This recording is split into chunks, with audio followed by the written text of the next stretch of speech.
Can we get a flag as to when we can start and broadcast live? Please let us know.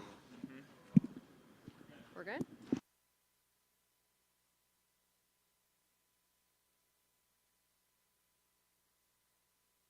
There we go. Okay.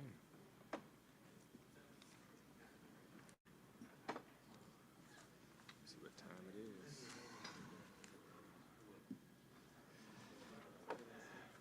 We ready? We ready? Yeah. We ready? Everybody ready?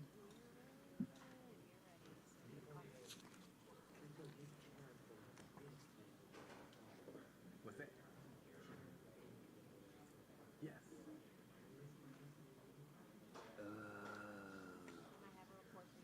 Yes, we can.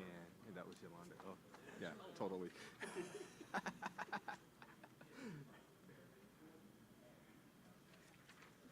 Thank you. I will.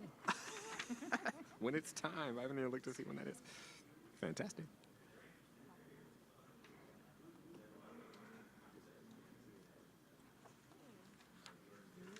All right, let me get started. You good? Everybody good? We're going to get started. The California Racial Equity Commission meeting is called to order at 2:02 p.m. on Thursday, March 20th in Imperial, California. As we begin this meeting, we will begin with noting that Chair Wood is participating virtually today, possibly, following the teleconference rules for advisory bodies outlined under Governor Code 11123.5. As also Commission Vice Chair Wright, unfortunately had a family emergency, had to head out, so you get me today. Commissioner Matthews, I will be chairing today's meeting on behalf of Chair Wood and Vice Chair Wright. Next, we do have a few reminders. First, we are providing interpretation services to Spanish, in person and online for this meeting. If you are speaking at today's meeting as a commissioner, a presenter, panelist, or member of the public delivering public comment, we ask that you please speak a bit more slowly so that our interpreters can follow along. All right, second, as we continue to engage guest speakers, presenters, and the public, we want to name that the information and opinions expressed by presenters or public commenters before the commission reflect the views of the speaker. They do not necessarily represent the views of the commission or the Governor's Office of Land Use and Climate Innovation. Additionally, as a public body, public comment is critical to the work of the Commission, and we allow public input at all meetings. However, we stand united with other Californians in condemning hate and recognizing the harms that hate causes. A hate act is a hostile expression or action committed in whole or in part because of a person's actual or perceived identity or identities, characteristics, including race, color, disability, religion, national origin, sexual orientation or gender, including gender identity, and or because that person is part of a protected group. The rich diversity among our population here in California is one of our state's greatest assets. We are committed to supporting and protecting all people in California. As a reminder, if you are a victim or witness to hate, racism, or bullying, you can report the incident and receive free support through the California VS Hate Resource Line. The hotline will help you identify next steps and help connect you to resources including legal, financial, mental health, and mediation services. Report hate by calling 833-8-NO-HATE or visiting California or cavshate.org. All right, we will do our land acknowledgement. California Racial Equity Commission recognizes the traditional territory of the Kumeyaay people. And then there are several others in this incredible book that was shared with us today. Speaks to some of the other people who have inhabited these lands for thousands of years. The Kumeyaay, who have inhabited the area for over 9,000 years, honor their continued presence and connection to the land. We also want to recognize the vibrant and rich history dating back over 10,000 years. The lands of Imperial and San Diego counties include the traditional lands of many indigenous groups composed of the Quechan, Cahuilla, Copa, Pai, and the Kumeyaay, as mentioned before. Many of these groups are still present and active today, and if anyone here is in the room representing any tribal groups, we will give you an opportunity to speak. We just want to acknowledge that we are guests on their traditional homelands, and we pay respects to their ancestors and communities, past and present. Our agenda for this meeting covers 10 agenda items. We have hard copies of the agenda right over there, and other relevant meeting materials available in the room. Materials are also available online at racialequity.lci.ca.gov. Dr. Estes, can you please provide a brief overview of the agenda for today? Thank you, Commissioner Matthews. This is our second meeting of the day for the Racial Equity Commission, and really do want to acknowledge and we will do a roll call just after this agenda, or myself speaking, but just to acknowledge that we are not at quorum and in person in the room, and thus no actions will be taken, and you see action item on the agenda. So anything that is listed as an action item will be tabled into the next public meeting for which we have full quorum of the Racial Equity Commission. Today we are currently under agenda item 1, our welcome and our call to order. Will follow by public comment on matters not on the agenda. You're welcome to pick up a public comment card and turn one in should you be interested in providing additional public comment. We will review the draft minutes from December 19th. Again, those minutes will not be approved until we have quorum. We are thrilled to have Angela Glover Blackwell, founder and residence from PolicyLink, join us later this afternoon for a fireside chat with Commissioner Manuel Pastor focused on effective communication for racial equity and improved systems. We will take a bit of a break. We'll come back. I'll do a report for the executive director, which will have some additional discussion items. We'll have also an overview from our committees that have met most recently, and then transition into a discussion with our facilitator, Joyce, to, again, help the Racial Equity Commission become a little bit more concrete, identifying what are those key strategies that we need to make sure that we start to think about and include within the framework so that we can be actionable and impactful. And with that, I will turn it back over to you, Commissioner Matthews. Thank you so much, Dr. Estes. All right, we are joined today by several distinguished guests. First, I would like to welcome Dr. Lenore Johnson, Superintendent and President for Imperial Valley College, who is graciously hosting our meetings today. Yes, you can give a round of applause. welcome to the podium. You may share remarks. Thank you. Well, I'll be very, very brief. I just want to take a moment to say thank you so much for coming down to Imperial Valley to visit our humble campus.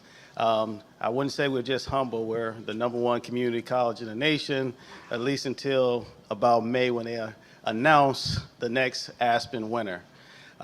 We take great pride in what we do, and closing equity gaps is the most important thing that we can possibly do as far as for our community, as well as we focus on eradicating poverty in our community, because those are the pillars to a successful community at the end of the day. And what you all are doing and what you're advocating, we fully support, and we just want to say thank you so much for being here, and our home is your home, so thank you. Thank you so much. We appreciate it. You can give a round of applause. Fantastic. We're also honored to be here in this part of the state. This is my first time, and I believe we do have some additional distinguished guests here in the room.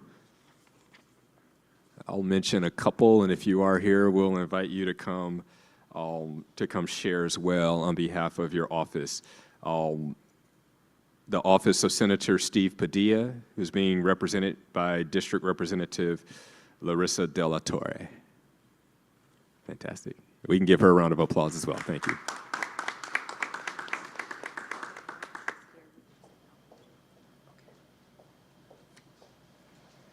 Good afternoon, everyone. I'm Larissa De La Torre, District Representative with Senator Steve Padilla, and it is an honor to be here today.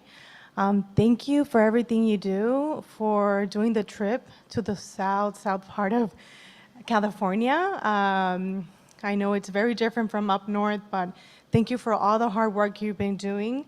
Senator Padilla believes in equity, that equity requires action, and especially here in the Imperial Valley, the Latino community, and he recently introduced Senate Bill 388, the California Latino Commission, and it's to focus on key issues like housing, education, labor, and healthcare. And this commission will help shape policies that uplift Latino communities statewide. So we all know the importance, right, of, especially here in the south part of the border, housing, healthcare. And I would also like to present a certificate of recognition to the Racial Equity Commission on behalf of the California State Senate and the Office of Senator Steve Padilla. Thank you for all the hard work you do. Thank you. We'll pause while they take a picture real quick. If I can have a staff person come take a picture real quick.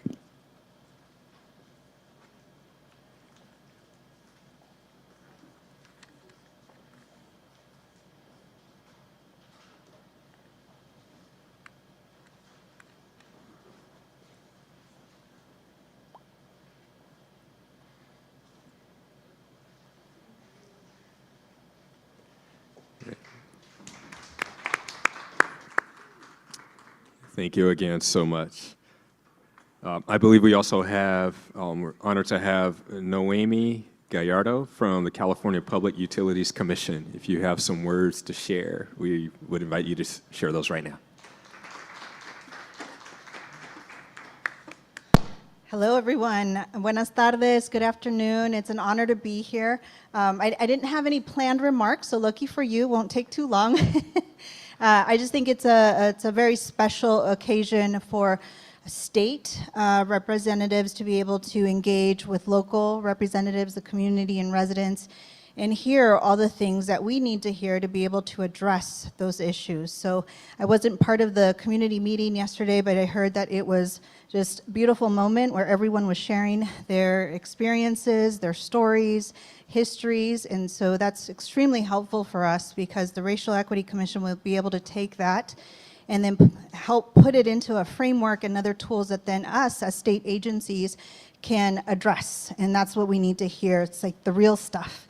So I'm really grateful that I can make it out here, and grateful for all the work that you are doing, and also wanted to acknowledge I was here earlier for the committee meeting on the framework, And I'm one of the state agencies who will be benefiting from that framework and all the other tools you all are developing.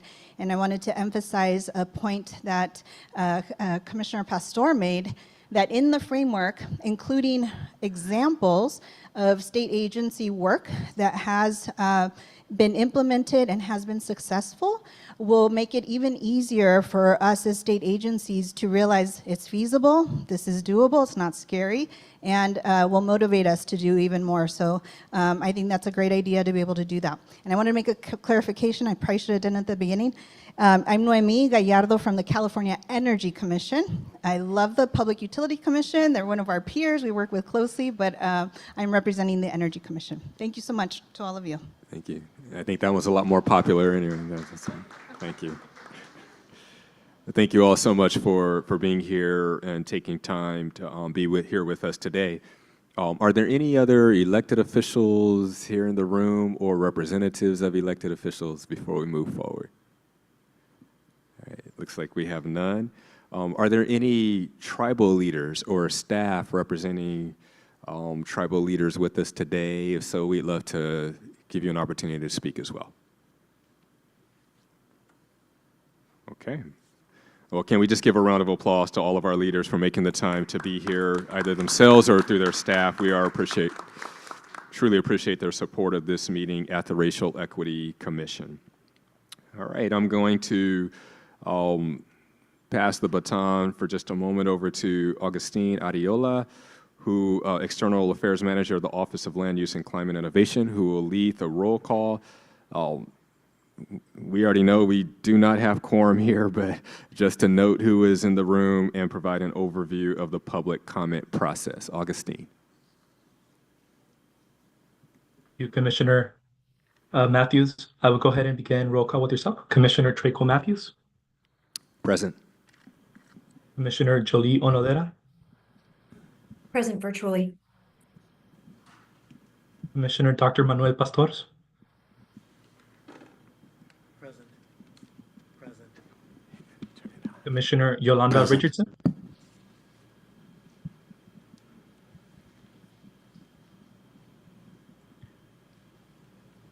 Commissioner Angelica Salas. Commissioner Candace Bowles. Present. And Commissioner Simboa Wright.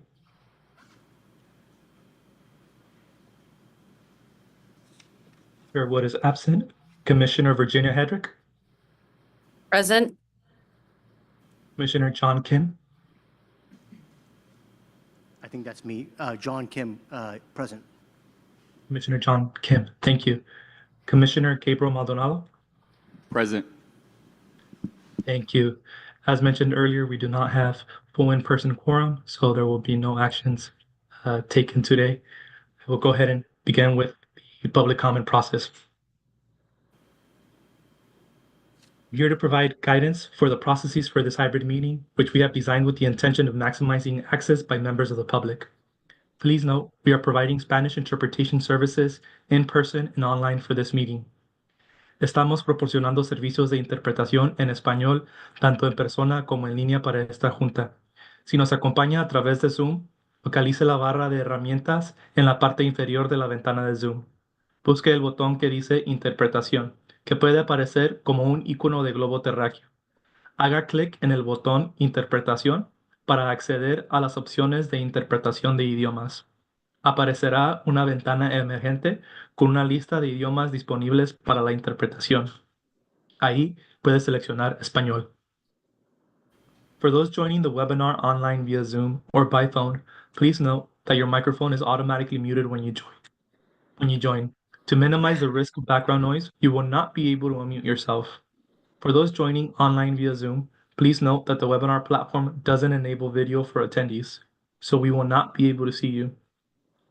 If you need technical assistance during the meeting or have a question about the meeting process, there are a few ways to contact us. If you are online via Zoom, the best way is by using the Q&A function, with several members of the Racial Equity Commission team monitoring it. If you joined by phone and you have access to email, please email racialequitycommission@opr.ca.gov. To make an in-person public comment, you can pick up a comment card at the public comment staff table and return it to one of our staff members. You will need to submit a public comment card for each item you wish to speak on. If you plan to make public comment virtually, you must be online via Zoom, either through the webinar platform or phone option. To submit an online public comment form, you can visit racialequity.lci.ca.gov/meetings/ and complete the public comment form link there. You'll need to complete a separate form for each item on which you wish to speak. You may complete a form at any time during the meeting. When the public comment period for your item opens, we will call your name.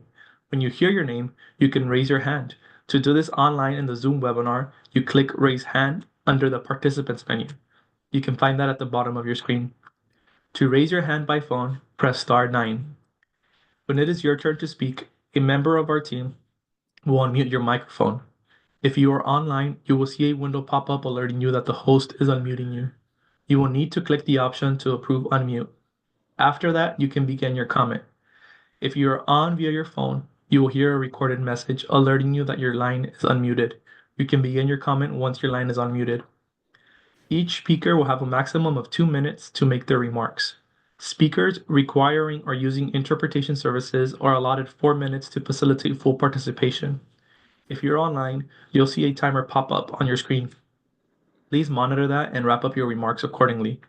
Whether you are online or via phone, staff will notify you when your time is up. After that, we will mute your microphone. You do not need to take any additional action. If you are unable to complete the online form but would like to make a public comment, please email racialequitycommission@opr.ca.gov. Back to you, Commissioner Matthews. Okay, thank you so much, Augustine. Did just want to note, I don't know if his mic was working, but Commissioner Pastor is here in the room with us. And so we have 5 out of the 11 commissioners here with us today. So we have not achieved quorum.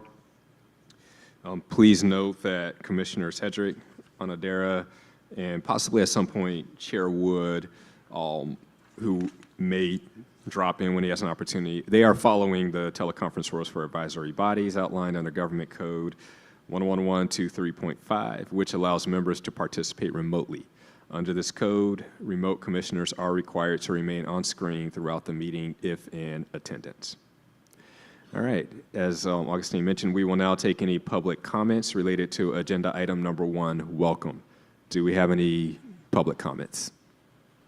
We do not have any public comments for agenda item number 1. Okay, thank you so much. We will move forward to the next agenda item.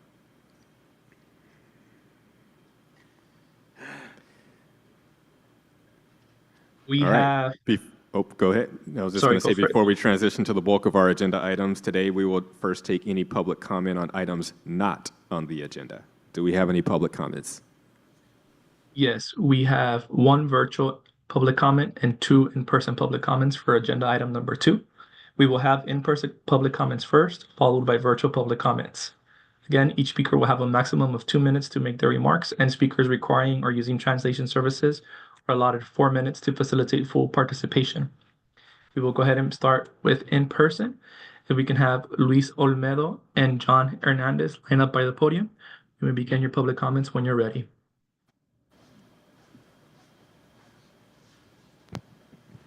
Good afternoon, Commissioners. My name is Luis Olmedo. I'm the Executive Director of Comité Cívico del Valle. We're a community-based organization, a farm worker-founded organization here in the Imperial Valley. My message that I have for you is that Imperial Valley is still one of those communities that have been left behind when it comes to this entire country. It's been left behind in the state of California.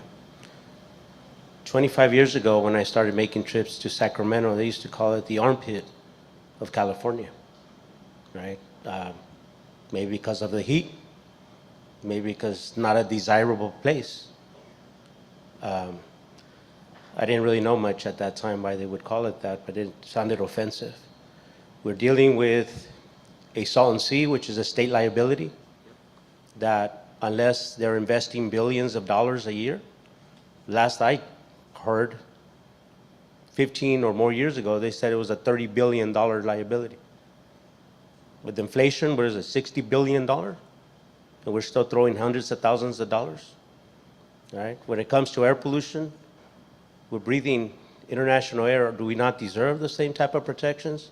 There's delegated duties to the state and delegated duties locally.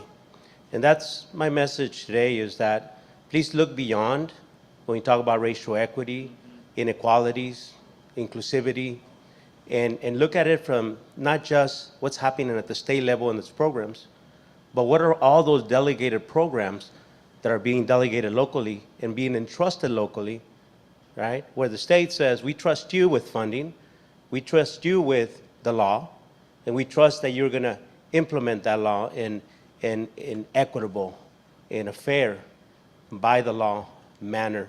And ultimately, I want to put on your radar what I said earlier today, even though lithium is the flavor of the day, just look at the inequalities when it came to SB 125 legislation that did not consider disadvantaged communities, fence line communities, environmental justice, and today in the hands of the county is not an equitable plan either. And this is all coming from the state. Thank you. Thank you so much. We appreciate your comments. And just as a reminder, I think Dr. Pastor did a great job this morning with this process. Once the 2-minute period is over, if you're in the room, I'm just going to give you a thumbs up. That means you did a great job. You've communicated the message. And if you go 30 seconds beyond that, I'll raise both hands, and that means everybody's supposed to applaud wildly because obviously you have crescendoed to a great finale. So anyway, you have the floor. My name is John Hernandez. Recently celebrated my 25th birthday, working on my 4th. Anybody here over 58 besides Doctor over here? Well, 58 years ago, I was attending this institution. One of few in my community that was able to attend. There was no financial assistance. There was no future. We were all being milled into agricultural labor like my father was doing. This is talking about 1967, 68, 69, 70. We were talking about affirmative action. We were talking about access, 70s, past dimilatory, interpretation. We were talking about parity. We were talking about all these things. And then now we talk about equity. Well, the numbers themselves in our community speak to the change of the demographic of the population. But what has not changed is the quality of life. The equity, in my view, after 58 years, and 34 of those, by the way, working in state government, opening inroads at different departments and agencies, advocating as to what I'm doing today after being retired for 19 years, is we need resource equity in this community. We need quality of life equity in this community. We need health access equity in this community. We need public benefits equity in this community. We haven't benefited as a community from the biggest industry here, which is agribusiness, and we're not probably going to profit too much from the next one, and I'm not going to tell you what that one is. Everybody knows around the world what it is, but we want public benefits equity. We want different types of things that we have just been missing, that I have been missing for 50-some years. I'm going to wait for that second hand to go up and we get out of here. But thank you guys for coming down here. This is the first. And I know it's not going to be the last, but, I'm glad that you guys are finally listening to this old guy after yelling and screaming for all these years. And thank you again. And this conversation has to go beyond just race, because we are the dominant race. Where we're not dominant is in these other things that I mentioned before. Thank you. Thank you so much.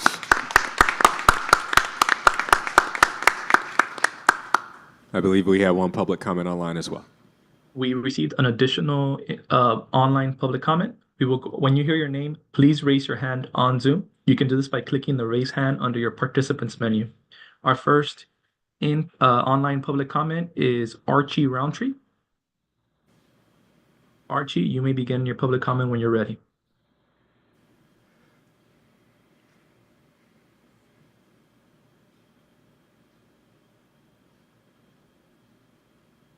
Good afternoon, commissioners. I'm Archie Roundtree Jr. I'm a senior attorney at Justice and Aging, a national nonprofit legal advocacy organization that uses the power of law to fight senior poverty and to advance equity for all of us as we age. We also engage in significant advocacy in the state on behalf of low-income older Californians, and Justice and Aging is a member of the California Racial Equity Coalition. Justice and Aging specifically thanks the Commission for taking time to accept Justice and Aging's comment letter, which we submitted on February 12, 2025, with 23 signatories. My focus today is to encourage the Commission to make sure that older adults of color have a place within the framework. We hope you employ an intersectional approach in developing a racial equity framework to better address the unique needs and experiences of older Californians of color. A framework with intersectionality, inclusive of age and disability, is consistent with initiative number 52 in California's pioneering efforts through the state's Master Plan for Aging. Now, Commissioner Pastor requested at the Framework Development Committee for 3 examples of equity policy that was accepted and successful. But the development of the REC's framework in coordination with the accepted MPA allows for California to be both an anti-racist and pro-aging and disability state. As the Commission meetings progress, we hope for greater consideration of accessibility. Now, accessibility ensures that older adults and people with disabilities can maintain their independence, quality of life, and social engagement. As people age, they often experience physical, sensory, and cognitive changes that can make it harder to navigate their environments and access essential services. We hope the Commission's framework will be inclusive of older adults and are heartened by Commissioner Salas' inquiry about the representation of older adults in future data, Commissioner Matthews taking time to show appreciation for older adults, and Dr. Estes spoke with the Equity Advisory Committee on Aging Disability. As you read our letter, we continue to welcome commissioners and staff to engage with older adults across the state, including the Sankofa elders in Los Angeles, and welcome other opportunities to work together to advance race, equity, and aging together. Thank you for your time and, of course, your consideration. Thank you. Our next online public comment is from Monica Madrid. Thank you, Monica. You may begin when you're ready. Good afternoon, commissioners. My name is Monica Madrid. I am a state policy advocate with the Coalition for Humane Immigrant Rights, also known as CHIRLA. CHIRLA is a statewide membership-based organization that seeks to advance the human, civil, and labor rights of Californians by advocating for immigrant communities at all levels of government. We want to thank you, the commissioners, for constantly engaging in these robust conversations, and we look forward to today's robust conversation. But specifically, we wanted to uplift the importance of including a racial equity lens in budget proposals. For the last few years, California has been dealing with budget deficits, which are projected to continue. As California works to balance our state budget deficits, it is crucial that the budget is not balanced off the backs of vulnerable Californians. In particular, undocumented immigrants are even more vulnerable given their status, which can preclude them from accessing certain safety net programs. We encourage commissioners to uplift the need to have racial equity in the budget decision making. Thank you. Thank you. Commissioner Matthews, looks like we received one additional in-person public comment. Okay. We will go ahead. William Cooper, please step up to the podium and you can begin your public comment when you're ready.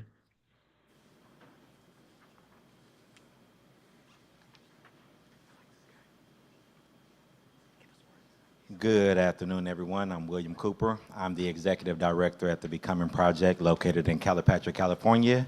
It has been an eventful last 2 days, very informative. I appreciate that. I wanted to speak today about number 7 on the agenda is budget equity. I've had the opportunity to gain some perspective today by talking to a few partners from the county, some individual organizations. I just want to help paint the picture of what it is that we're facing today in the budget equity space. I like to second what Luis Olmedo said about the way that funds are distributed in Imperial, California. Currently, all funds are distributed based on populations. So the populations like mine in Calipatria, where they don't have the most people, receive the least amount of resources, and that kind of disparity has built up over the last 50 years is why you see the gaps that you have now. My request is when coalitions like yours come down, a representative of the government, and they find something that they believe in and they want to support those organizations directly. It's a slap in the face for you to come and have us take you on a tour and then you feed the funds or the resources back into the same system that has created the disparity over these years. Outside of that, it gives you an opportunity to see what works and what doesn't work. I heard an ideal that was previously put forth that funds from the government would go partial would go to the county officials, the other would go to the CBOs. I would love an approach like that. So everyone can be able to gauge what's actually working inside of their community, what's actually being represented inside of their community. But anytime that you create a budget, you have an opportunity to change the narrative, change the way that things are conducted in Imperial County. I'm asking for the Racial Equity Commission to consider that when they're making any of their future decisions, that who's working, who you've been working with, what do you see? Any of our county board of representatives, supervisors, should be able to show you a proven track record of whatever they've done in all of their time that they've been here. I'm from District 4. My supervisor is Ryan Kelly. He's been supervisor for the past 15 years. Yet his district is the district with all the disparity, all of the problems. So besides the youth civic engagement, you need somebody to be able to hold these things accountable. I don't see a portion in here for accountability, but we should discuss that too. And that's the end of my comments. Thank you. Thank you. Commissioner Thank you so Matthews, much. we got another online public comment for this item. Okay. Kei Yamamoto, can you raise your hand? Thank you. Kei, you may begin your comment when you're ready. Hi, good afternoon, commissioners. This is Kei Yamamoto, Senior Policy Engagement Manager with the California Pan-Ethnic Health Network. I'll keep my remarks short and sweet, and would just like to uplift that CPEN, like the commission in particular, to help establish a precedent that moves the state towards shared governance by making policy decisions in collaboration with underserved communities, and then creating spaces for meaningful engagement from the beginning, middle, and end of the policy creation, and in particular, embedding annual community engagement plans into the scope of work for government agencies that can help define the purpose, outcomes, and process of engagements.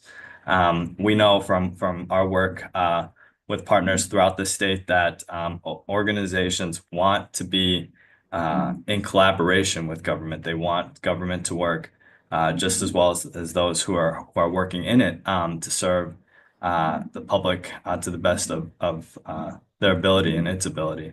And we think that the community engagement plan and that cooperative process will help create a strong policy that is effective not only in its inception, but also its implementation. And with that, I really appreciate the work of each of the commissioners here, and thanks so much for your time. Thank you. And it looks like we have another in-person public comment. Lisbeth Garcia, please step up to the podium. And you may begin your comment when you're ready.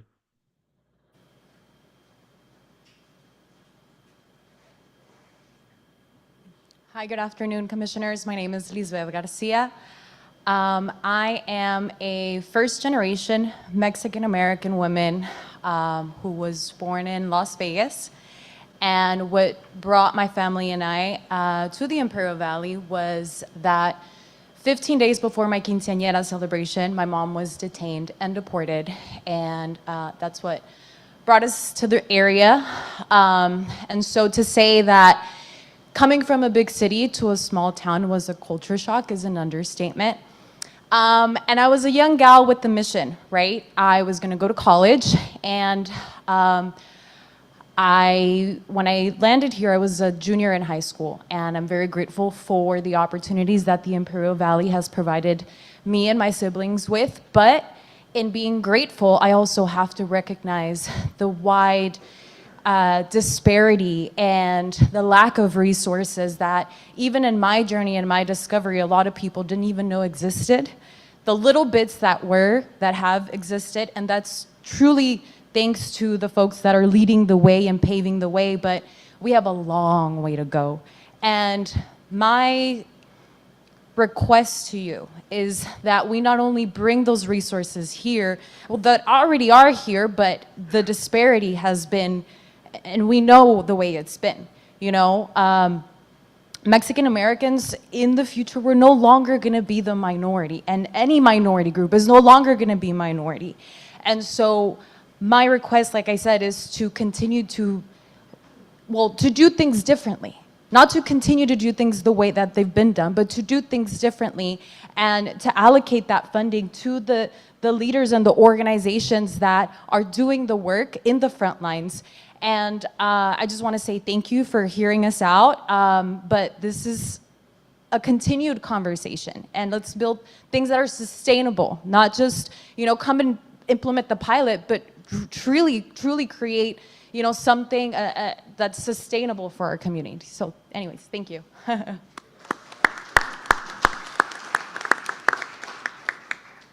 Thank you. That concludes public comment for this agenda item. All right, thank you so much, Augustine, and thank you all for your comments. We will now transition to agenda item number 3, the consent agenda. And for this meeting, our consent agenda consists of just one item, the approval of December 19, 2024 meeting minutes. Because we do not have a quorum, we won't vote on this action, and we'll punt this to the next meeting. But we will begin with commission discussion and then take public comment if there is any discussion. Any comments, questions, corrections, or discussion from the commission itself?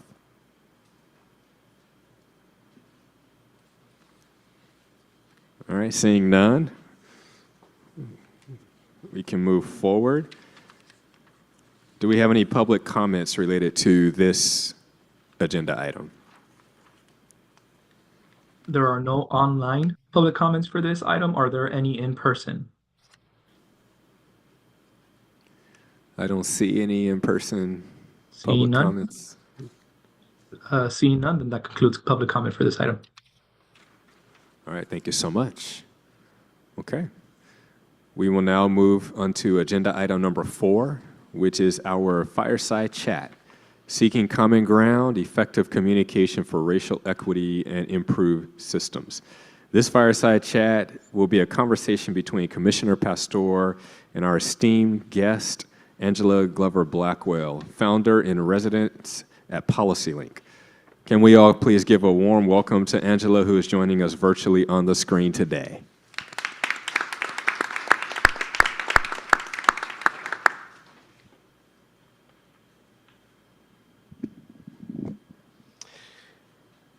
Hey, Angela, how are you? I'm fine, Manuel. Good. So a bit more of an introduction of Angela and then question and conversation.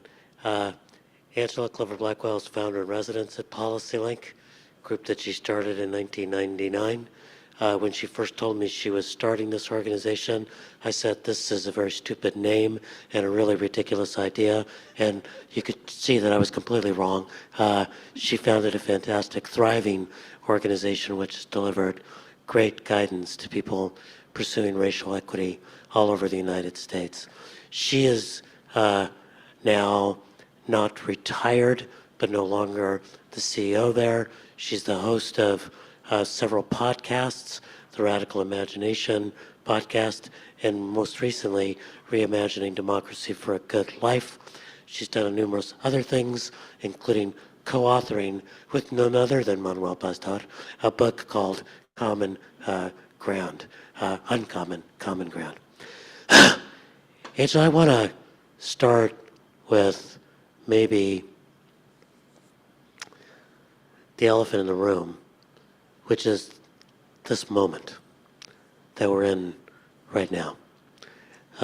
Several years ago, when 4 Latino civic leaders, 3 council people in Los Angeles were revealed on tape for saying anti-Black things, both in tone, but also in substance, with regard to building Latino power at the expense of Black political power.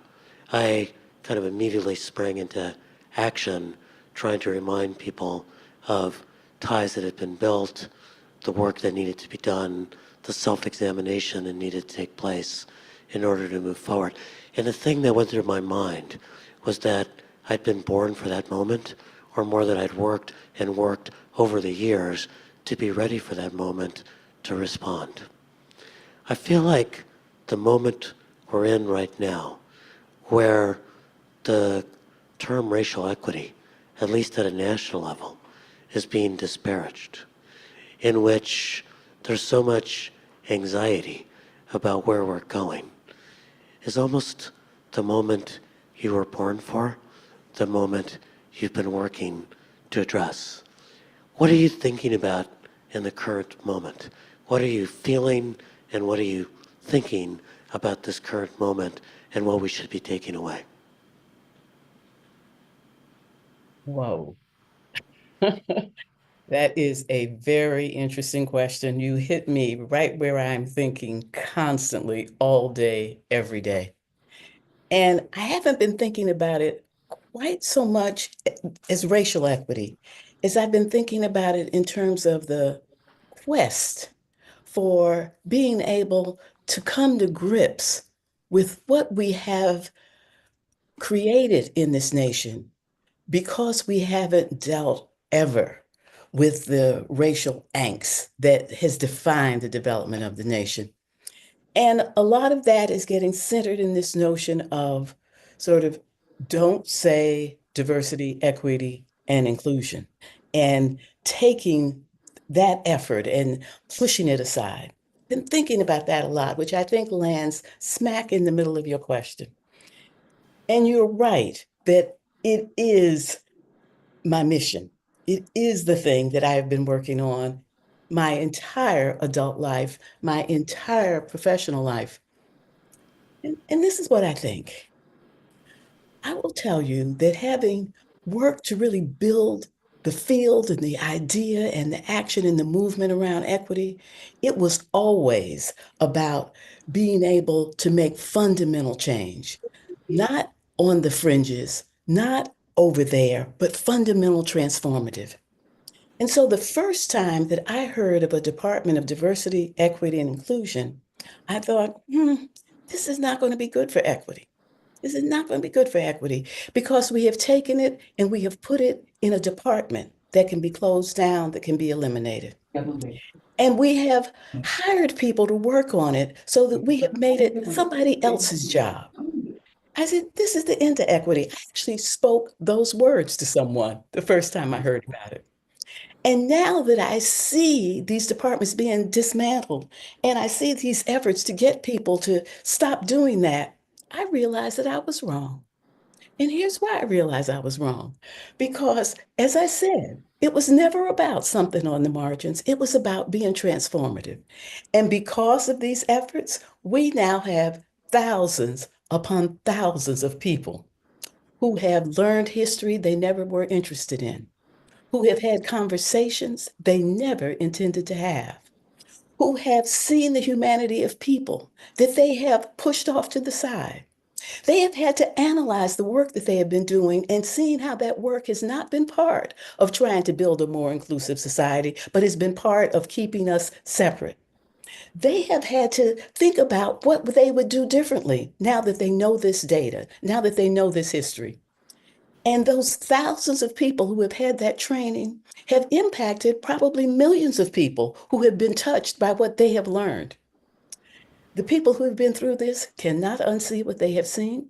They cannot unlearn what they have learned. And we now have finally begun the process of having enough people to start getting what we've been calling DEI into the DNA of every institution and function that is supposed to be serving the whole society. I recently was having a conversation about this with a woman who is a scientist, a white woman who is a scientist of some renown. And she talked about the fact that even though she had all these credentials and accomplishments, that often in meetings, she didn't feel heard and was reticent to try to participate. After the person who had been running the meetings went through some trainings to be able to understand whose voices are not being heard and what happens because we don't have a way of making sure everyone participates, the man began to come in the room and start by asking her what she thought about it. Cannot unlearn what they have learned, cannot unsee what they have seen. And so I am joining all of those who are trying to figure out how do we systematically now apply what we have been trying to build up as the way that we operate, not as the special program on the side, not as something that we do for this hour of the day, but how do we transform society so that it is fully inclusive? I think that's probably the message of the day and certainly the message of the year.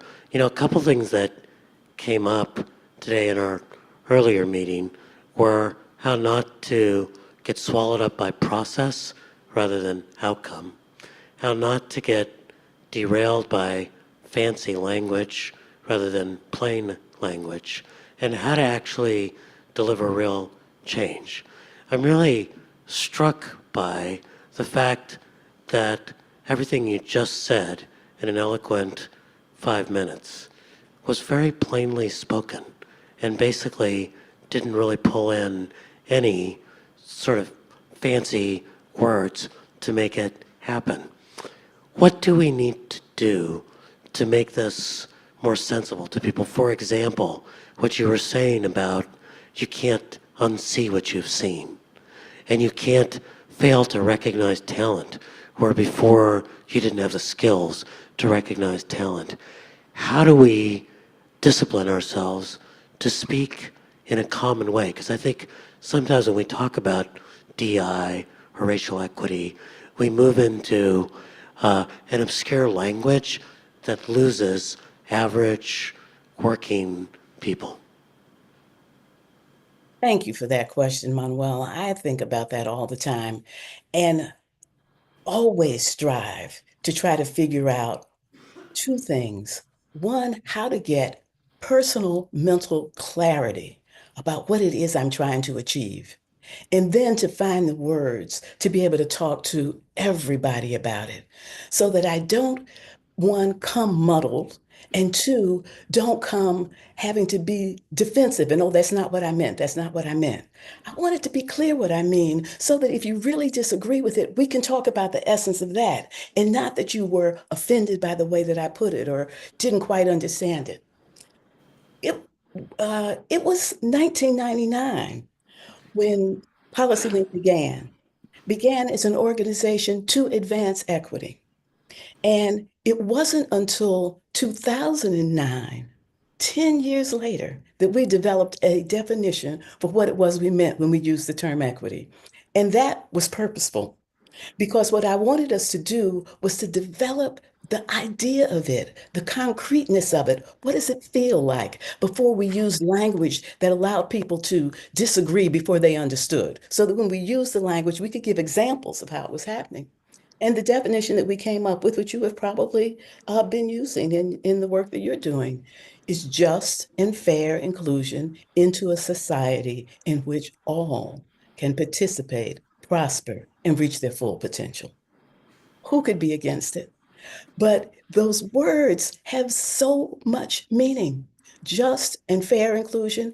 It didn't say fair and just inclusion because people find it easy to gravitate to. They find it hard very often to gravitate to just. So we put the just first so that people would have to struggle with the just before they got to something that they were more comfortable with. Just and fair inclusion. But just and fair inclusion doesn't really get at equity because equity means that we're talking about outcomes. Equity is a way to be able to achieve something, and you have to have structures and policies and systems to do that. So it was just and fair inclusion into a society in which all can participate, prosper, and reach their full potential. And the all was also deliberate. I have found that being able to take your time to understand what it is we're trying to do. Don't inadvertently couch it in a way that necessarily is going to cause somebody to think that they're not included. But let's find words that force us to think about systems and policies, because we can't solve these problems now or for the long term if we don't fundamentally change the foundation that we stand on. And so it's not enough to touch the heart. I'm in favor of touching the heart. It's not enough to ground things in morality. I'm in favor of high moral standards. But what is going to make a change that I don't have to worry about changing the heart and improving the morality of the people who are coming behind me is to embed our practice in a system and in a foundation. And if you know what it is that you want, it's easier to be clear. Often that we use words that aren't understood to hide that we're not clear. Get clear and think about the values you want to be conveyed in that clarity, and then the words will flow. We all know the words that we know, and the words that we know that come easy for us come easy for others. And if we use those words to make sure that we're understood rather than to impress, we will end up having a habit of communicating simply. Yeah, just a comment on that, and then the next question. I always have in mind, and you know this, when I talk, my dad, he's now gone, who had a sixth grade education and was the smartest guy I'd ever met. Certainly about fixing cars and fixing things, but also could speak well about politics and society. And I always have in mind, am I explaining this in a way that he would understand, participate, grapple with in a way that makes sense? And it helps keep things clear, which is, of course, not always the case in the academic setting. So one of the things one of the things this commission is concerned with is making things practical. So what are specific policy recommendations, but also how to move people in our state agencies to really buy in to the vision of equity, to develop their own systems of data collection and accountability, and have the bureaucracy work for the people in this sense. That's been a lot of the work of PolicyLink. Can you talk about some things that have been successful at moving either states or metro authorities or cities, and not just the political leadership, but the actual implementers to say, oh yeah, this really makes sense, and I really want to do this? There are so many stories, and Manuel, you let me know when you want me to stop, because you've got me into an area I can now talk all night. So you will have to guide me a bit here. But one of the things that we believe in at PolicyLink is that the best policy is informed by the wisdom, voice, and experience of people who are working effectively for change in their local communities. We believe that local leaders are national leaders. They are solving the nation's problems. That is the nature of what people are doing in local communities when they are problem solving. And being able to be true to that in the policy operation is the thing that I think PolicyLink became known for. So there are lots of examples of times and ways that we have been able to work in local communities to help to build that local muscle, grabbing onto what people already are very clear that they want, and bringing examples of what people are doing in other communities. Any policy that I would mention is going to be second nature to what you all have probably been talking about in the commission, but I'm just going to give them to you because that's the work of racial equity. Our early work was helping communities around the country get inclusionary zoning ordinances in their communities. Exclusionary zoning had allowed systems to be able to keep people living away from opportunity rather than making sure that opportunity was coming to where they were, or allowing for people who lived in communities that had been suffering from disinvestment to just continue to do that. And so we really developed this notion with communities about how to have inclusionary zoning so that you were making sure people could live near transportation, making sure there was affordable housing in communities that had good schools and parks and all of that. We work very closely with communities to make sure that policing was something that didn't just have a community policing program someplace, which is what often was the case. People in communities didn't want to see the police doing work that their community center could do or that their neighborhood could do. And so we came up with the idea of community-centered policing, which actually put the community at the center. And what people wanted was safety. And those kind of discussions transformed what was happening in some areas. That we actually understood that in terms of equity, that it's not just social equity, it has to be economic equity. And we have worked at the city of New Orleans, and we worked in Minneapolis, and we worked in cities all across the country to make sure that they were making contracts available to people who were of color in communities, to make sure that young people were getting jobs, to make sure that we were helping those advocates who were trying to have a more just economy be effective. I could go on and on with that. But what all of that was about was developing the muscle for how to do policy and practice in a way that allowed democracy to work in service of human flourishing. That's what democracy is. Democracy is in service of human flourishing. And that is universal human flourishing. And you can't do that if you can't do the work that I was just talking about, which isn't transformative, but it gets people to be able to think about how do we do policy in a way that specifically makes sure that people who are not getting good wages can have living wages. Make sure that people who are isolated in poor communities can have transit. Make sure that people who live just a few miles from a booming suburban community can live and afford housing in that place. We have to develop the muscle and the knowledge for full inclusion to be able for democracy to work. Because if democracy is to be in service of universal human flourishing, we have to have those very specific skills and strategies that take into account why people are being kept behind, so that in the end, we have a way for everybody to flourish. That's great. And one thing I would lift up too from my observation of your work is that PolicyLink consistently showed up with toolkits and examples. Like not just, yo, there's a problem, we need inclusionary zoning, but here's the 3 places that did it, here's the data that you need to bring to bear, here's where the campaign for it worked, here's where the campaign for it failed, so these are the coalitions you need to put together. How important were the toolkits, the data, all the practical stuff to ground the vision? Yeah, our tagline is lifting up what works. Lifting up what works. You show me a problem and I can show you a place someplace. I can show you some people somewhere who are doing something. We need to lift it up and figure out how to expand it. But there's several things that are key. People need to see the data so that they can see what it is that they have in common, where they can see where their particular issues are. They need to be able to use that data to be able to know where to focus. Toolkits just speed up the process. There is no reason for people who recognize that they have the same problem in 100 different places to have to each invent it.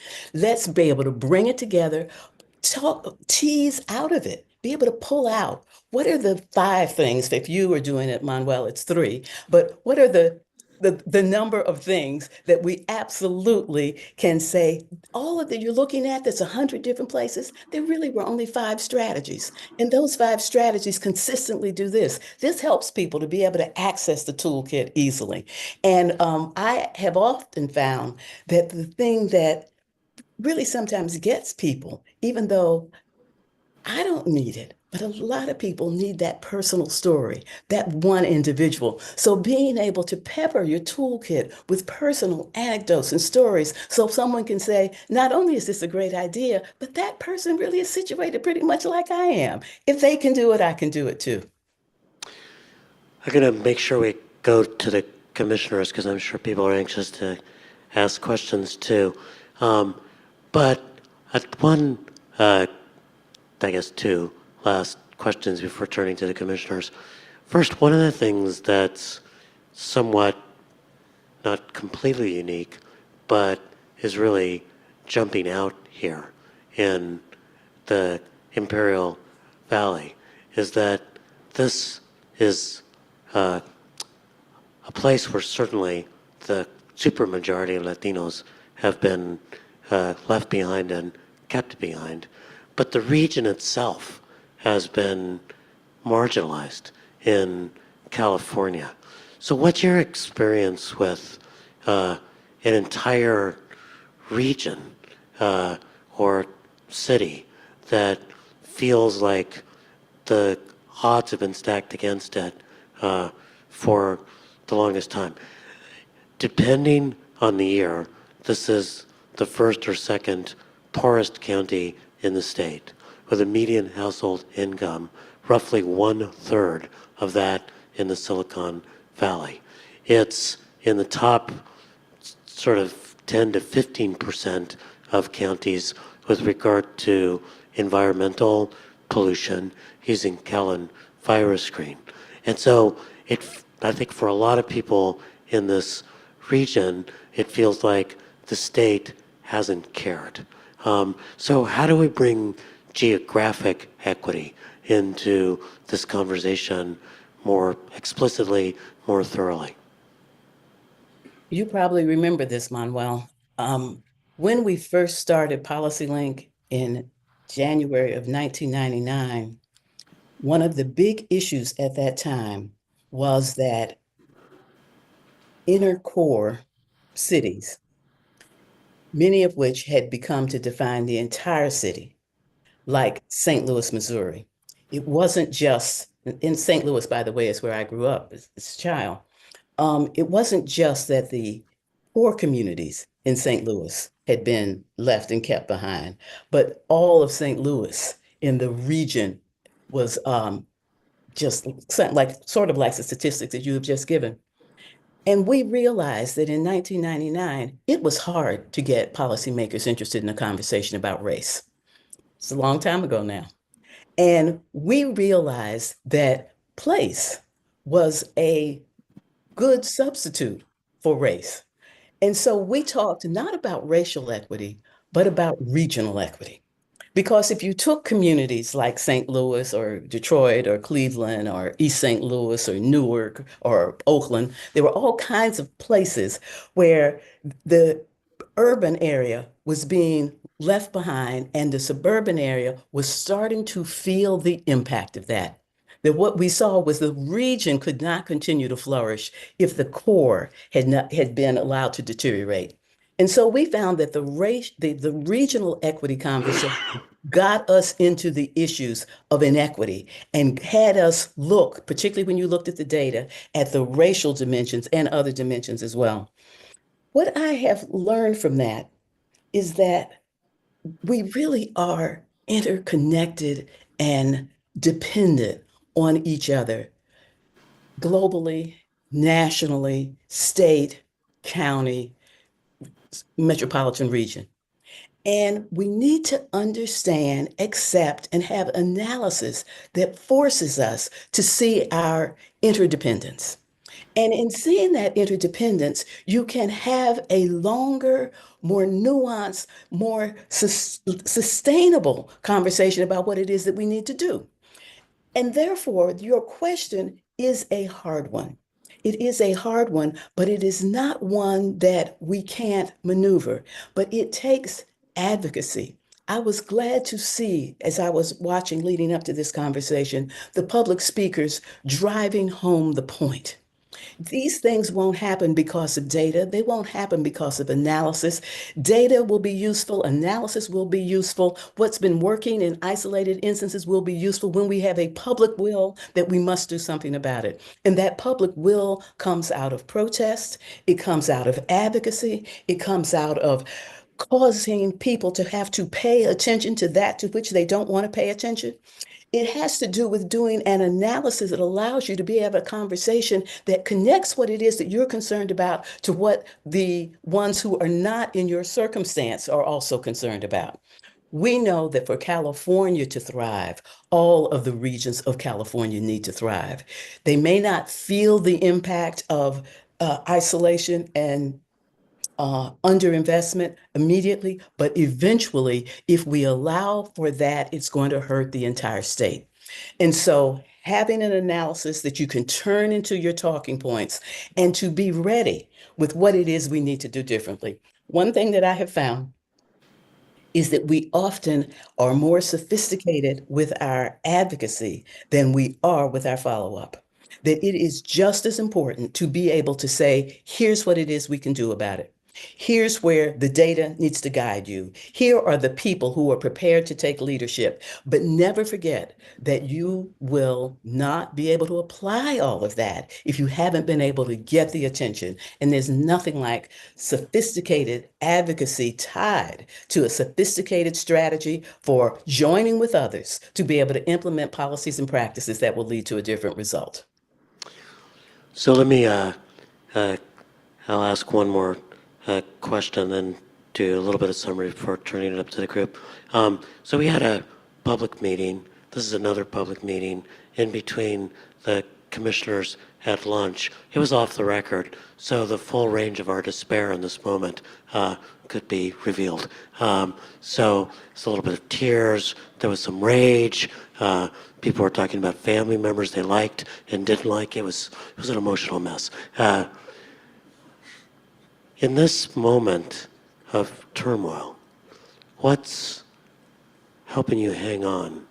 What's giving you hope? Helping you stay centered? The first thing I'm going to say is that I live by the notion that hope is a discipline. Hope is not sitting around wishing that things would be different. Hope is a discipline. And I'm not just talking about it takes discipline to get up and be hopeful in trying moments. I am talking about the discipline of understanding where you are, knowing the history, knowing what's happened before, knowing what people have done about it, understanding why things have gotten to the situation that we're in. The discipline of getting the data so that we can see who's being impacted and where they're being impacted, and disaggregating that data to the most exquisite moment that you can. It is the discipline of finding out what works, who's doing it, finding out what those practices are producing in terms of results, doing the work of trying to get it into policy, get it into broad practice, not just isolated practice, and then assigning yourself, saying, what can I do to be helpful to those who are trying to do something about it? Really engaging in transformative solidarity with all the people who are being oppressed because of the same things, and how we are going to work together to do something differently. So I start with hope as a discipline. And boy, have I been trying to practice that discipline in recent months. Woo. But it works because you got work to do. And by doing the work, you are improving the possibility of a different result. The other thing that I'm feeling, though, is real concern, because this is the test of democracy, not a test of democracy. This is the test of democracy. And let me say what I mean when I say democracy, because a lot of people don't want to hear any conversation around democracy, because democracy has not served them well, and they don't understand why we keep lifting it up as something that we need to be concerned about. I think the problem with where we are with democracy is that we have lost any sense of what it's for. We have allowed it to be reduced to the process of voting, the process of representational, making sure that your representatives are the ones that you want. But that's the process of democracy. Democracy has a North Star. And I think that North Star is human flourishing. But I want to give you a long sentence, and I hope it communicates, and I'll tell you a little bit about it. When I think of democracy, I think what we need is radically inclusive, everybody in, mutually accountable. Mutually accountable because it's not just that we hold our elected officials accountable, the people are accountable. The people are accountable and the elected officials are accountable. A radically inclusive, mutually accountable, multiracial democracy. And why do I say multiracial? Because we are a multiracial nation. We are a world nation. We're a multiracial state. If it is not a multiracial democracy, there will be no democracy. Let's just say it. Radically inclusive, mutually accountable, multiracial democracy in service of human flourishing. That is what it is for, human flourishing, universal human flourishing, so that society can thrive. and everyone can have a good life however they define it. However they define it. That is for you. That is for no one else. And in a thriving society, that can happen.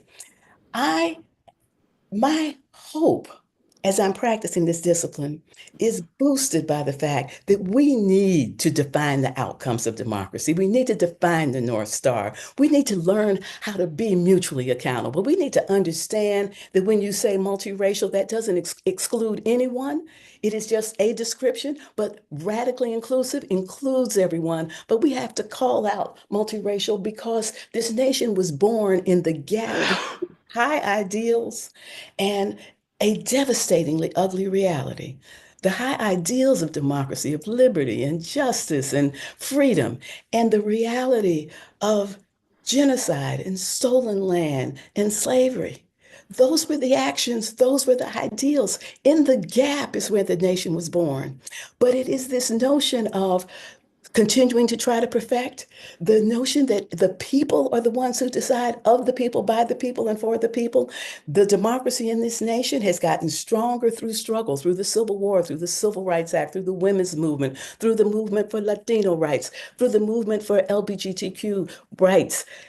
I believe that this is our moment to redefine the North Star, to be determined that that's where we're going to get. And if we do all the other things that I talked about in terms of the discipline of hope, there's reason for it.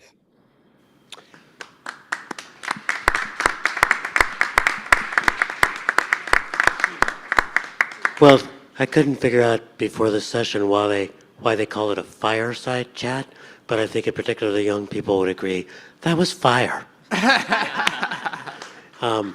You'll be unsurprised that I'm going to lift up 3 things that I hope that the commission takes away. The first is to be plain, to speak plain language, to speak everyday language, to make this, for it to be accountable, it has to be clear. The second is to be practical, to, yes, have big visions, but show up with toolkits and policies and campaign plans and stuff that will make things real.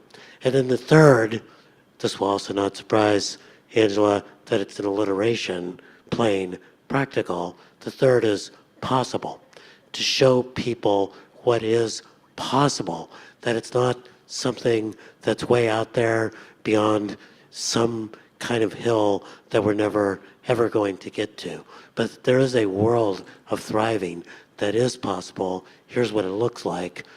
May not be all the way there, but it'll get us part of the way there, and we'll come away with a sense of possibility. Let me see if there's any commentary from any of our commissioners. Maybe we'll start with our online commissioners. Any thoughts that you'd love to share, reflections? And since Angela won't know who you are when you speak, if you could just take a moment to introduce yourself. She may know who you are. She knows everyone, but. Hi, this is Virginia Hedrick. I'm a member of the Yurok tribe and the executive director of Sakui. It's nice to meet you, Angela. Thanks for being here with us this afternoon.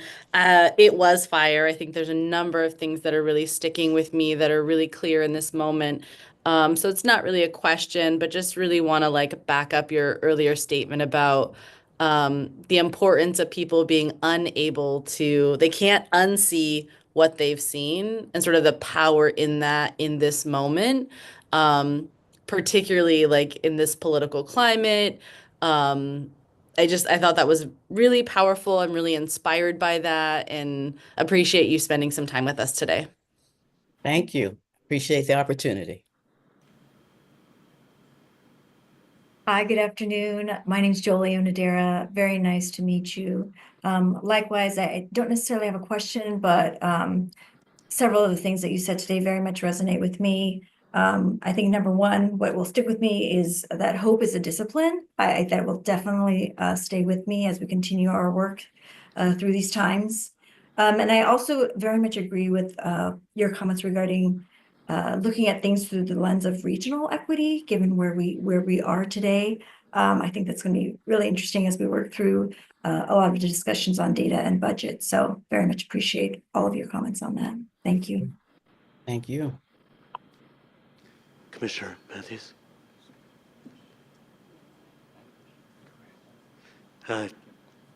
Commissioner Kim. Angela, good to hear from you. Good to see you. This is John Kim. Thank you. There is probably not any other speaker we've had in front of us that I would ask this question to, but I have a question for you specifically because you are somebody I would seek counsel, strategic counsel, about the moment that we're in, the charge of this commission, and the road in front of us.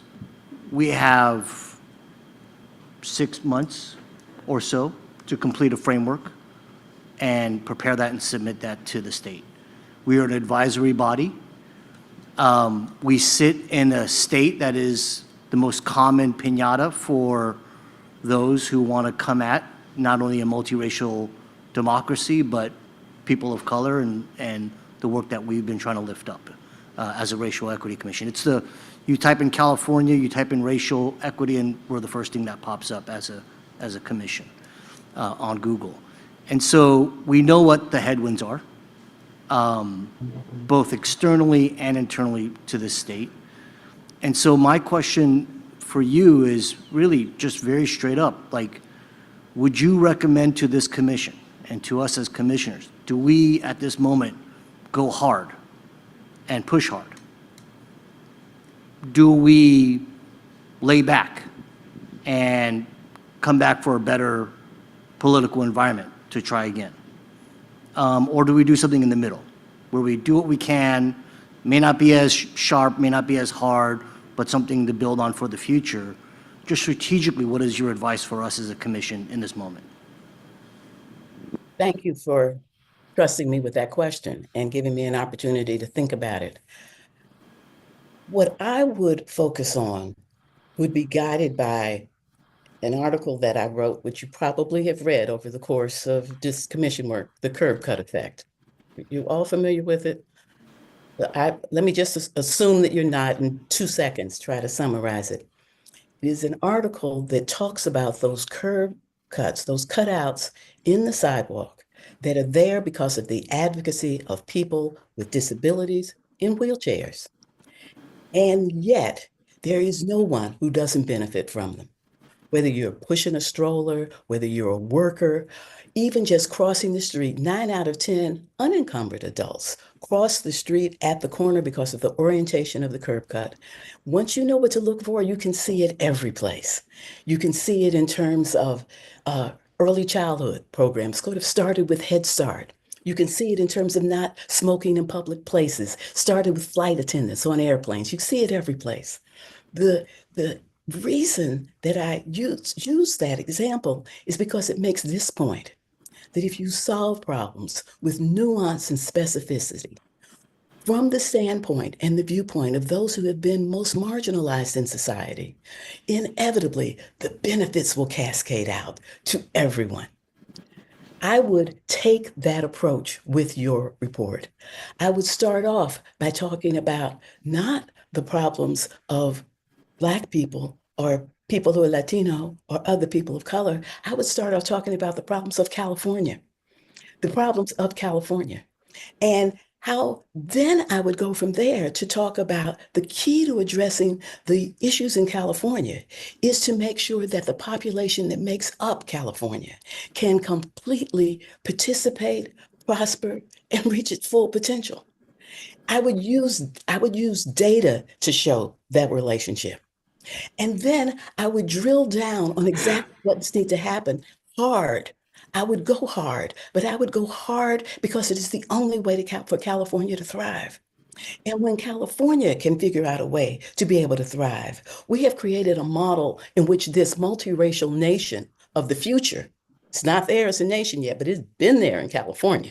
This multiracial nation of the future can thrive, and it begins to tell us what we need to be doing globally. But rather than starting there, we need to start by saying what we have is the blueprint for how a state that is leading the country in terms of a shift that the whole country will experience can be prosperous and thrive into the future.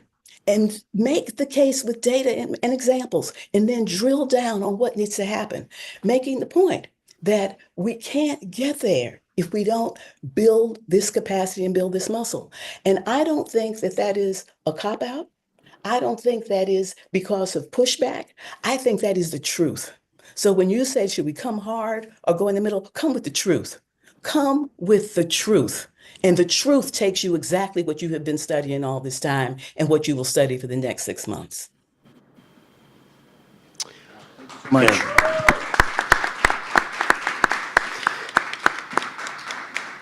I will go to Gabe, but I can't resist adding, it's not pushing soft to avoid controversy or pushing hard to be performative. It's pushing smart to be effective. And I think Angela's offering a route to be as firm, as hard, as strong, but smart. Gabe. Amazing. Angela, Gabe Maldonado here, CEO of True Evolution. We're an LGBT justice organization serving Riverside and San Bernardino counties. My question a little bit more mechanically and specifically is around Prop 209. For those who don't know, Prop 209 passed in 1996, states that state agencies cannot make their allocations or considerations on the basis of race, sex, or ethnicity. So right there, we already have a ballot initiative that puts a significant handcuffs on our ability to allocate or set priorities that could allocate based on race. And I hear the recommendations, and I agree, around allocations around geography and geographic equity. But the region that I serve is 27,000 square miles. We're larger than 5 states in the US. So when you talk about geographic equity, there are a whole lot of race, sex, and ethnic sub-disparities within those geographies. I would imagine it's the same here in Imperial County. How do we go about sort of recommendations when at some point we need to say the race? We have to say race and sex and ethnicity. How do we go about that considering 209? And then I had a follow-up question on data. Okay, you up first one. Yes, please, go ahead. Yeah, I actually I'm not a proponent for not saying race. I actually say it all the time. I get very specific, but I get specific within the context of what it is we're trying to do. I think that when it comes off that what we're trying to do is to make sure that people who are Black are able to participate, prosper, and reach their full potential, you immediately have people thinking, but what about? But what about? But what about?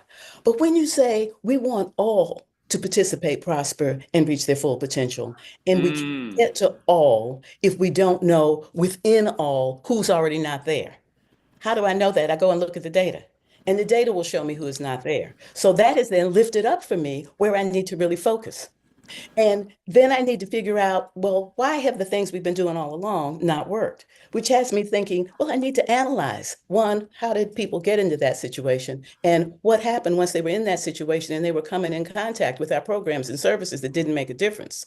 And so we are pursuing an agenda that has to do with equity for Black people because we noticed that they were the ones who showed up with the data. And you can take that and substitute any group that you want. It could be elderly, it can be people with disabilities, whatever. But we have a goal, and the goal is all. And all aren't there. Well, why aren't all there? So let me look at the data and see who's not there. And let me see who is there. And let me see what we did. So that's my answer to that. And that work is sincere work. It is sincere work. We don't want to lift up one group and have that group thrive and no one else is. We've seen how that works, right? And it hasn't worked out well.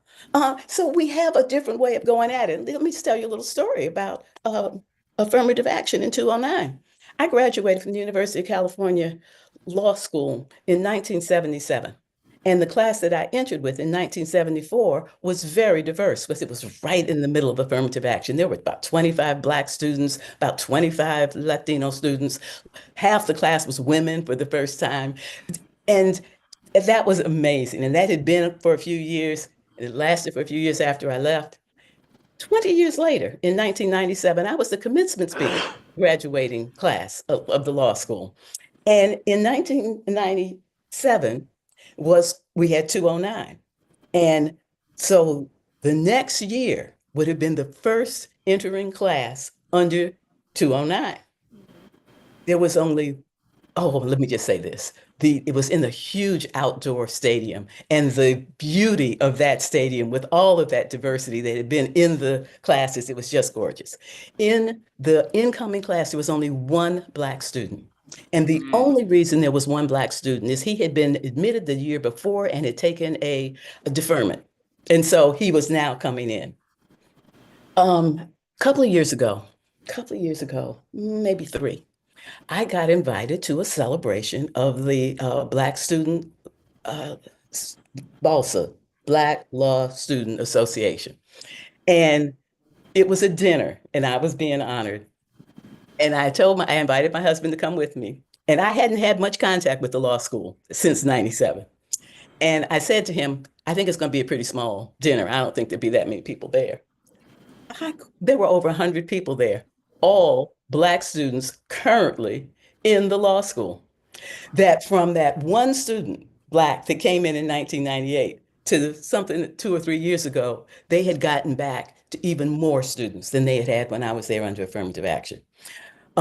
It's because people figured out that law education required that we educate people for the population in California, that is California, that law education requires this diversity that you are going to have, and that when you look at people who are able to do the work and make the contribution, you come up with the full bouquet of what it is. I'm sure that stories like that can be repeated again and again and again.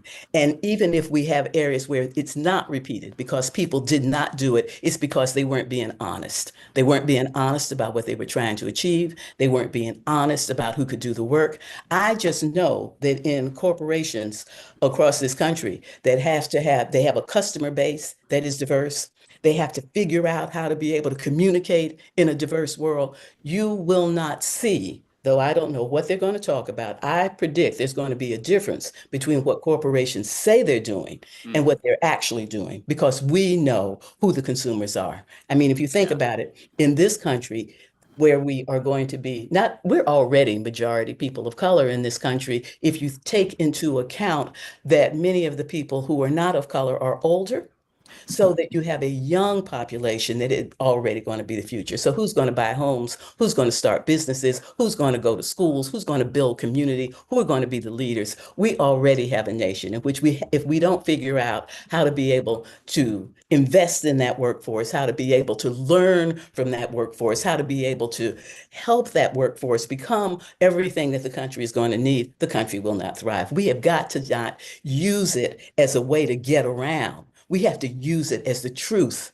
And by using it as the truth, we get to the specificity. When you say all, that doesn't mean we're not talking about race. When you say all, I'm talking everybody who has to be included. And you can't include people if you don't know how they got there, if you don't know what they need, if their voices are not ever present, bringing the nuance that is essential for good policy and practice. I know we need to wrap this up. Do you have okay. Commissioner Bowles, Commissioner Matthews, do you all want to ask a question before we close it up? Ms. Blackwell, my name is Candace Bowles. I'm also an attorney, and I just want to say you're my spirit animal. I'm so happy to be here listening to you. As Professor Manuel said, we were going down a pretty discouraged path in our private conversations, but this has really kind of given us a lot of new energy, a lot of kind of connecting us back to our core and our desires for this commission. And I'm just so grateful to have had this opportunity to listen to your framing, listen to your wisdom, listen to the conversation between the two of you, and really get refocused on the work and the discipline of hope. I really appreciate that, so thank you. Well, I just want to say that I'm not at home. I'm not even in Oakland at the moment. I was on the road and needed to hide what is behind me. And someone pulled out this screen, and I thought, first day of spring. So I was happy I could bring spring. Commissioner Matthews? No questions. I just want to reiterate what everyone has already said. Your words were fire. And I'm a pastor in addition to my other 2 day jobs. And so you preached and restored my soul and the hope that Dr. Pastor and so many others were speaking about. We were at a low point just 2 hours ago, and I feel like going on. And so thank you so much for your words. Absolutely phenomenal. And I'd love to meet you in person someday. Thank you. I hope it will happen. Thank you. Well, there's thousands, maybe millions of fanboys and fangirls of Angela Glover Blackwell around the world. And I think we just added another several dozen here today because there's an audience out here as well. I believe that we will take public comment, but I'll hand things over to Commissioner Matthews to handle the rest of that. Thank you, Angela. Hope to see you soon. Thank you, Manuel. Can I leave now or should I wait for the public comment? I'm sure it'll just be adulation and lots of praise if you want to stick around, but you don't have to. Okay, I'll wait a little bit in case there's a question. All right, sounds good. All right, do we have any public comments? Augustine, I'll leave it to you if we have any online. Yes, we have one online. Kei Yamamoto, can you raise your hand? Okay, we'll start there. Kei, you may begin your comment when you're ready.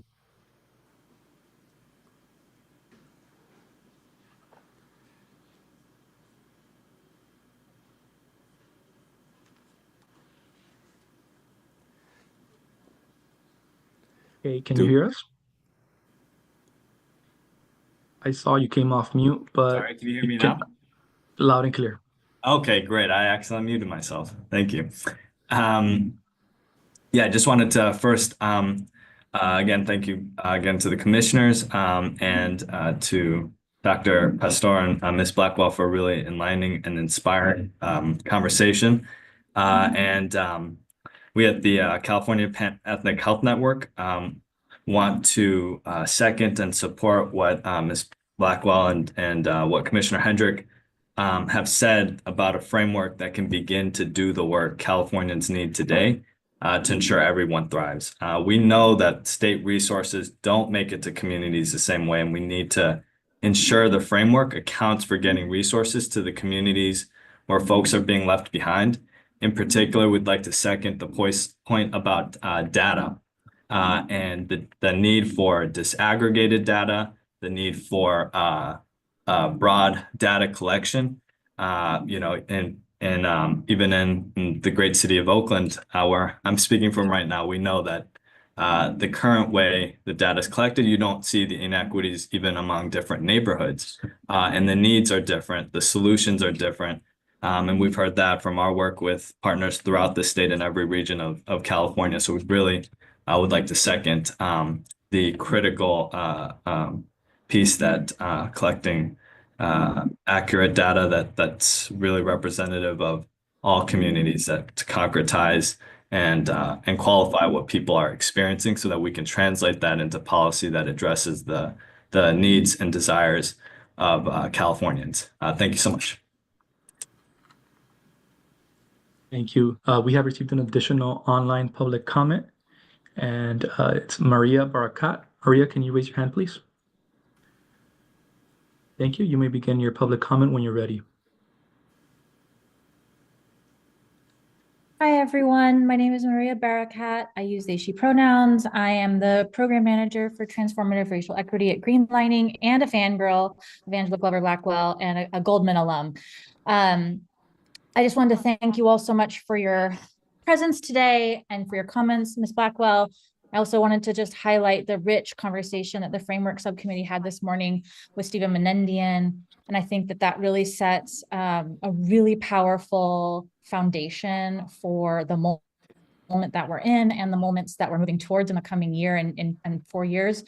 And so I wanted to just reiterate I think the strength of where we are, especially given Ms. Blackwell's, beautiful comments about the work that has been done and that has built us to this moment, and sort of the way that those can't just be erased, as well as I want to just reiterate that many of the Trump administration's executive orders and challenges are actually being challenged, more than 90% of them at this moment, by federal courts. So we've got a hold on quite a few of these challenges that actually make it so that we're not going to face a fight around a lot of these things for some time, if ever. This is a moment for us to stand our ground and to really continue to do the work as we've been doing it for years, even in the face of Prop 209 and Supreme Court challenges that have made our work more challenging, but where we've have years of experience working with these same kinds of challenges. So in a nutshell, let's keep doing the work and leaning forward into racial equity. Thank you so much. Yes, yes. Thank you. We've received 4 in-person public comments. When you hear your name, please go ahead and line up behind the podium. First 2 public comment speakers are Ashley Contreras and Daniela Flores.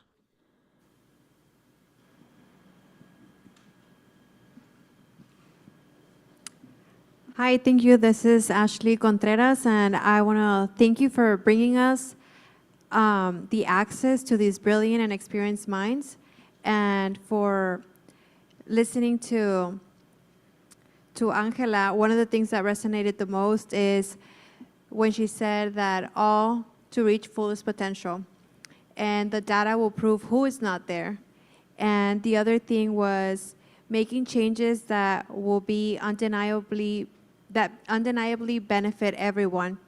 One of the things that I realized is that things that can benefit me and make it easier for me are in no way going to harm others or make it unbeneficial for them. So I think that was really important. And also just us together, everyone in the room, collaborating and figuring out how do we get to that, to all to reach fullest potential. Who is not there? We're all fighting for different groups, but how do we make it universal for all of us to be there? Thank you. Thank you.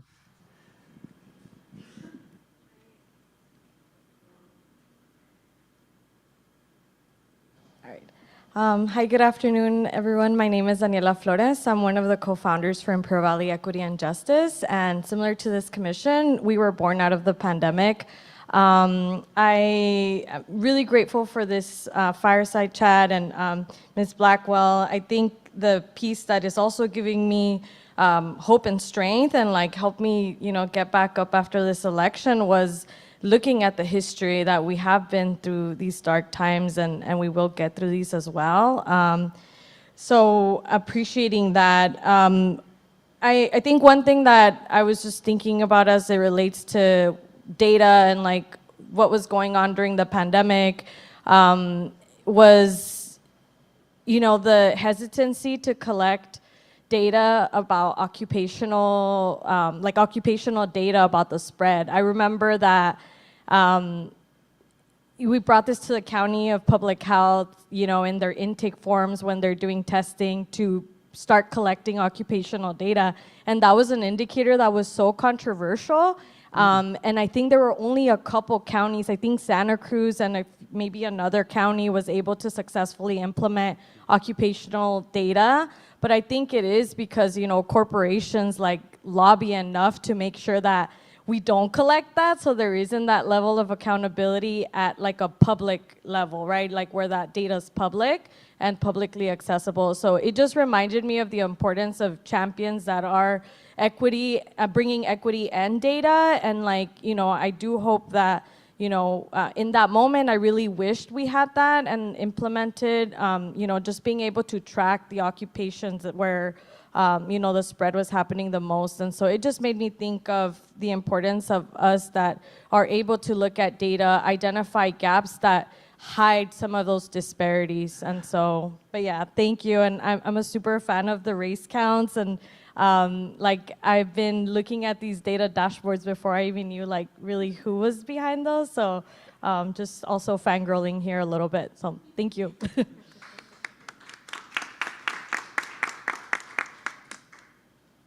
Thank you. That concludes public comment for this item agenda. Back to you, Commissioner Matthews.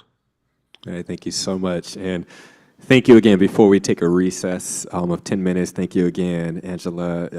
Just absolute fire. We appreciate you. And I did also want to mention this. We also appreciate you, Dr. Pastor.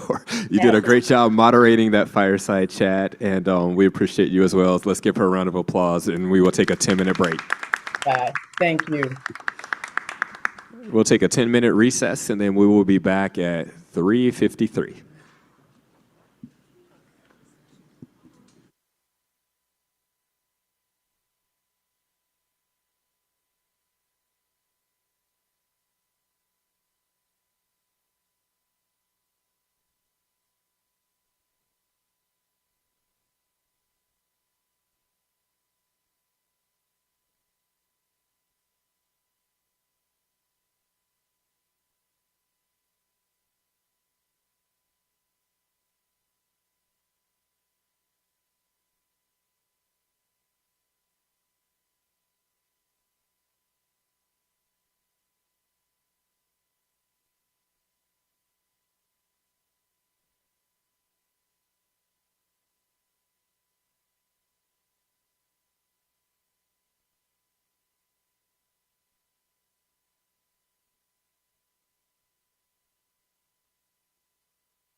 Test. All right, we are about 2 minutes late. If I could call the commissioners back, I believe I gave each of you a 2-minute warning. We'll get going again.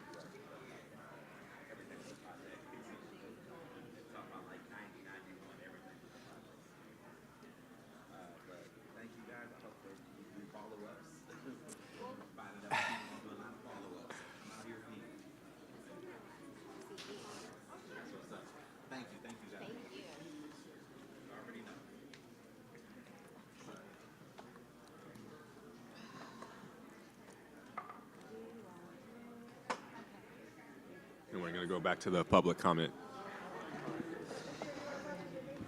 I'm like, John Kim. Commissioner Kim. If anyone has seen Commissioner Kim, please tap him on the shoulder.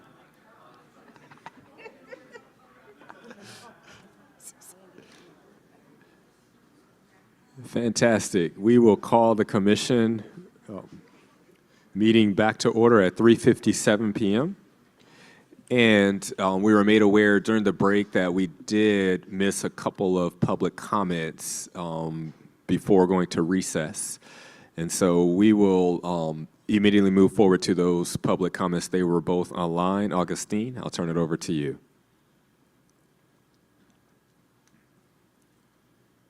Thank you, Commissioner Matthews. I believe one of the public comments that was noted actually did go, and the other is no longer online. But just out of caution, call on their names. Kei Yamamoto.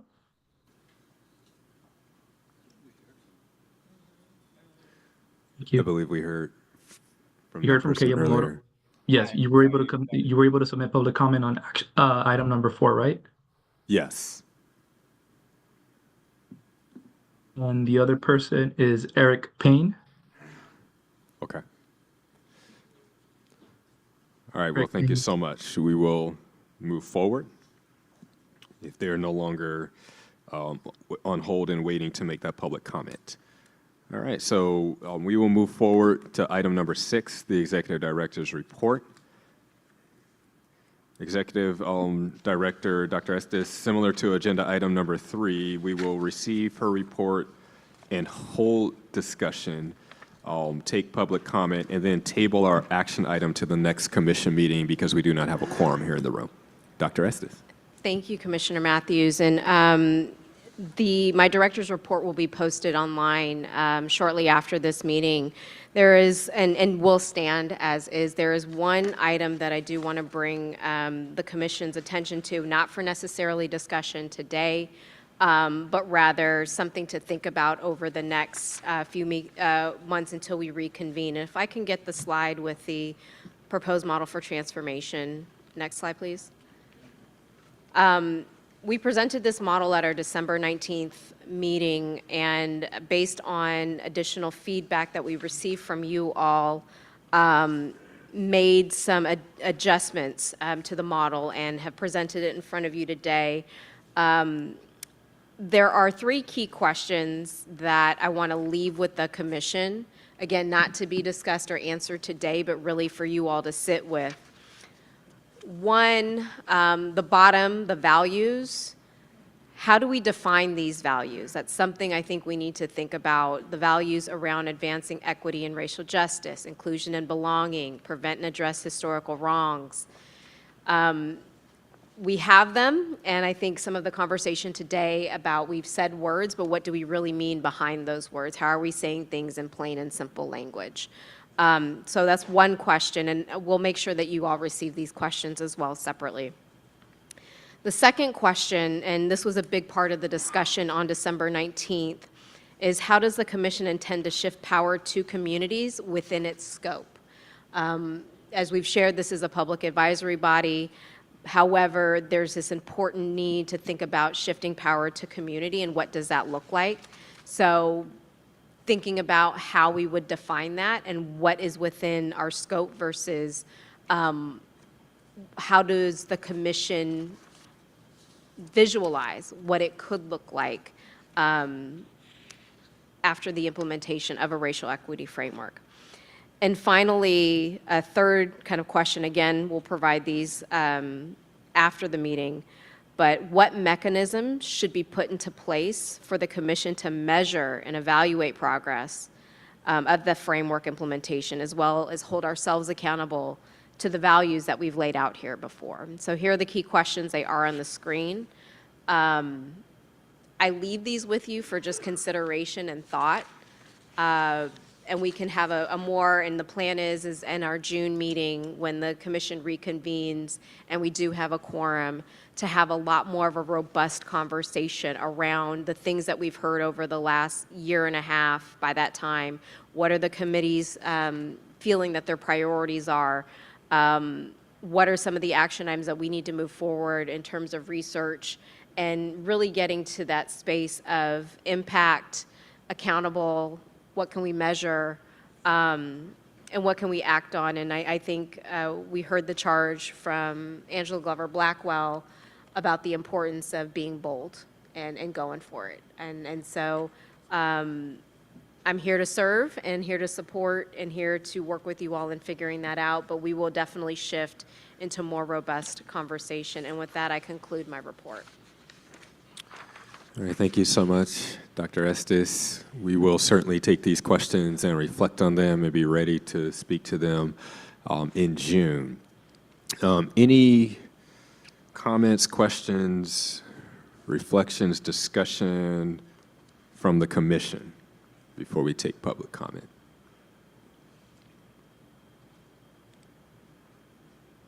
Okay, I'm seeing shaking heads online and no one nodding in here in the room. All right.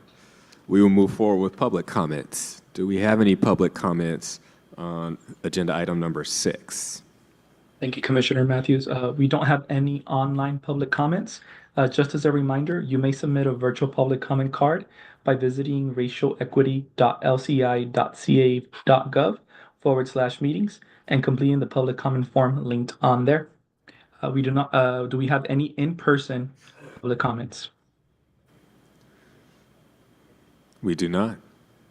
Okay, that concludes public comment for this agenda item. All right, fantastic. Then we will move forward with agenda item number 7. And for the sake of time, because I know some folks have a long drive, I'm going to do something that's a little different. You can tell Chair Wood, blame me if it doesn't like the style, but we have several subcommittees and the committee leads are here for budget equity, data equity, the Framework Development Committee, community engagement. And so I'm just going to open it up to the commissioners. If you have a burning update or something that you feel you need to share with the commission for discussion, simply because we do have the reports, they're already prepared and published, and so for those who are interested in those reports, they can look at them at their own leisure. But right now, does anyone have, as a lead, an update that they feel they just must give, and if so, could you do so in a slightly truncated, concise manner? Sorry.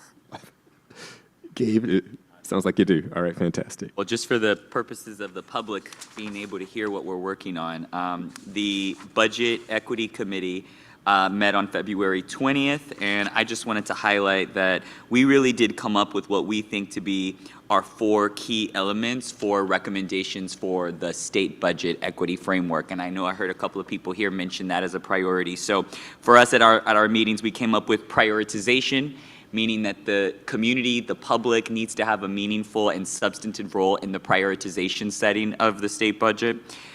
Transparency, and that is like a complete elevation using technology, using all of the new transparency tools that technology and the internet affords, that walking through the public through a step-by-step process of how and where the budget process is part of it.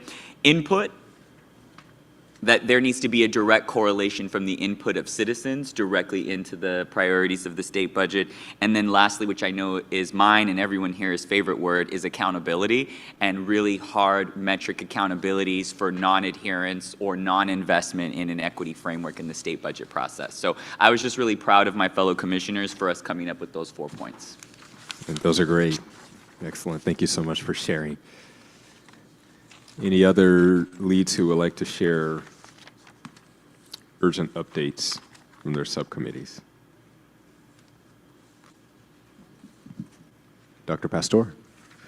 I was actually not on able to be with the data committee. Commissioner Matthews, you took that over. Thank you so much.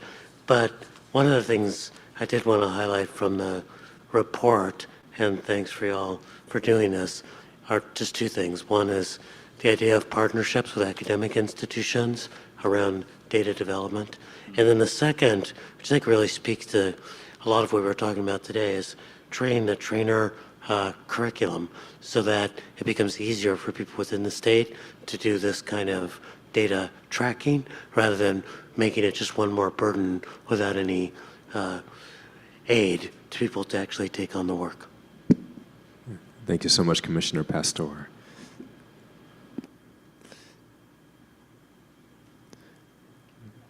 All right. I don't see any other updates, and so we will move forward.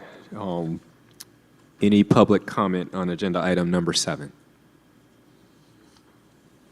Yes, we have received 1 in-person public comment. Will William Cooper please step up to the podium, and you may begin your public comment when you're ready.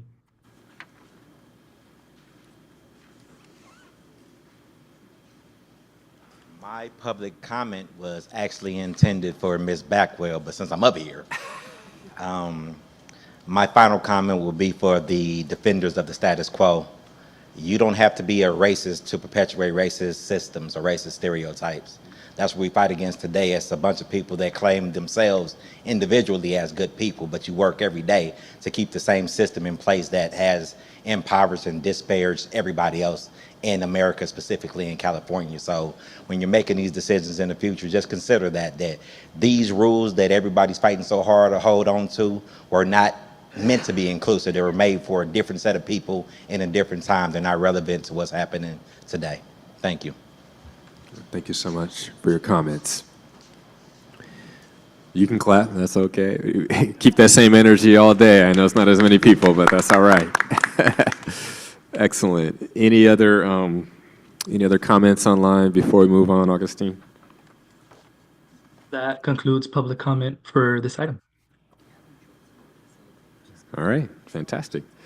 Okay, we are going to skip agenda item number 8, which was going to be a 5-minute recess, again, for the sake of time, and we'll move forward with agenda item number 9, which is a quick discussion on key elements and topics to consider for the framework. I'll turn it over to Ms. Chow to facilitate this discussion. Great. Thank you, Commissioner Matthews. Good afternoon, everybody. One second. Apologies, I'm not sick. It's asthma. Not contagious, just putting that out there. So we are going to go into our discussion for this afternoon, and I think there's been a lot of really important ideas and discussion already thrown out there today. So I'm going to tee us up very quickly and then really just step back and let this commission do what it does best, which is all of you bringing your brilliance and your ideas and having this conversation with each other. So like Commissioner Matthews preface, we're going to do this a little bit quickly. We know we're wrapping up in the afternoon and want to make sure that we don't miss anything before folks are really, trying to get on the road. So this proposed framework outline, you all took a look at this in December. The Framework Development Committee met earlier this morning and reviewed it again, just to, see if there's anything else that we wanted to massage. And I think we heard some thoughts from Commissioner Pastor already on some of the things that came out of that meeting. We also know that when we look at this outline, the Data Committee and the Budget Equity Committee met in February. We heard some updates there already from Commissioner Maldonado. So we are starting to craft out, what shape does this take and what is the content that really starts to fill in, right? What are those tools and methodologies that are going to go into this section? So I'm going to ask this question. I will ask that we move to slide 37 to show where our past discussions have been with the committees, just in case folks want to recap. Great. And then I'm going to just ask this question and let you all do, really quick succession of responses. What are 2 key takeaways from today that you think should apply to the framework, whether it's your specific committee or in general? And then because I know the Community Engagement Committee has not yet had a chance to really discuss their core content yet and the tools and methodologies, if you'd like to add another 2 to 3 for the Community Engagement Committee members, an additional 2 to 3 tools, methodologies, suggestions that you'd like to incorporate for that section. Okay, so I know that was quick. I'm just going to recap one more time as you all think. All commissioners, what are 2 takeaways that you would like to include in this framework? And then Community Engagement Committee members, are there any additional 2 to 3 tools and methodologies that you would propose for your core content? Well, I'll chime in on the first part. So from today, what I took away from Angela's genius wisdom, I think I didn't see it in there, but I think we do have to somehow include maybe more data about the entire state. So as she said, what's the problem with California? Or maybe what are some of the statewide barriers? So that way we can be as bold as we want to be, feel like we need to be with the framework itself. So that would be more contextual, but I do think, I did take that note and I think we need to include that.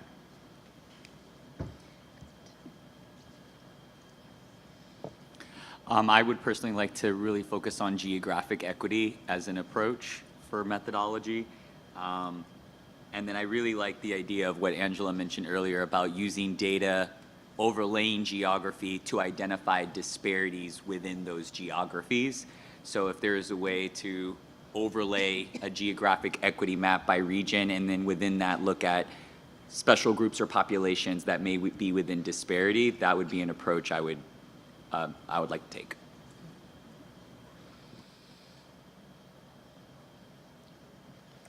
I see.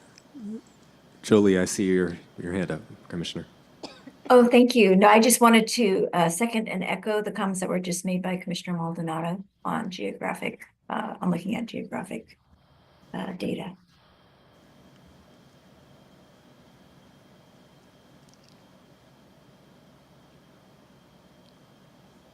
Commissioner Kim?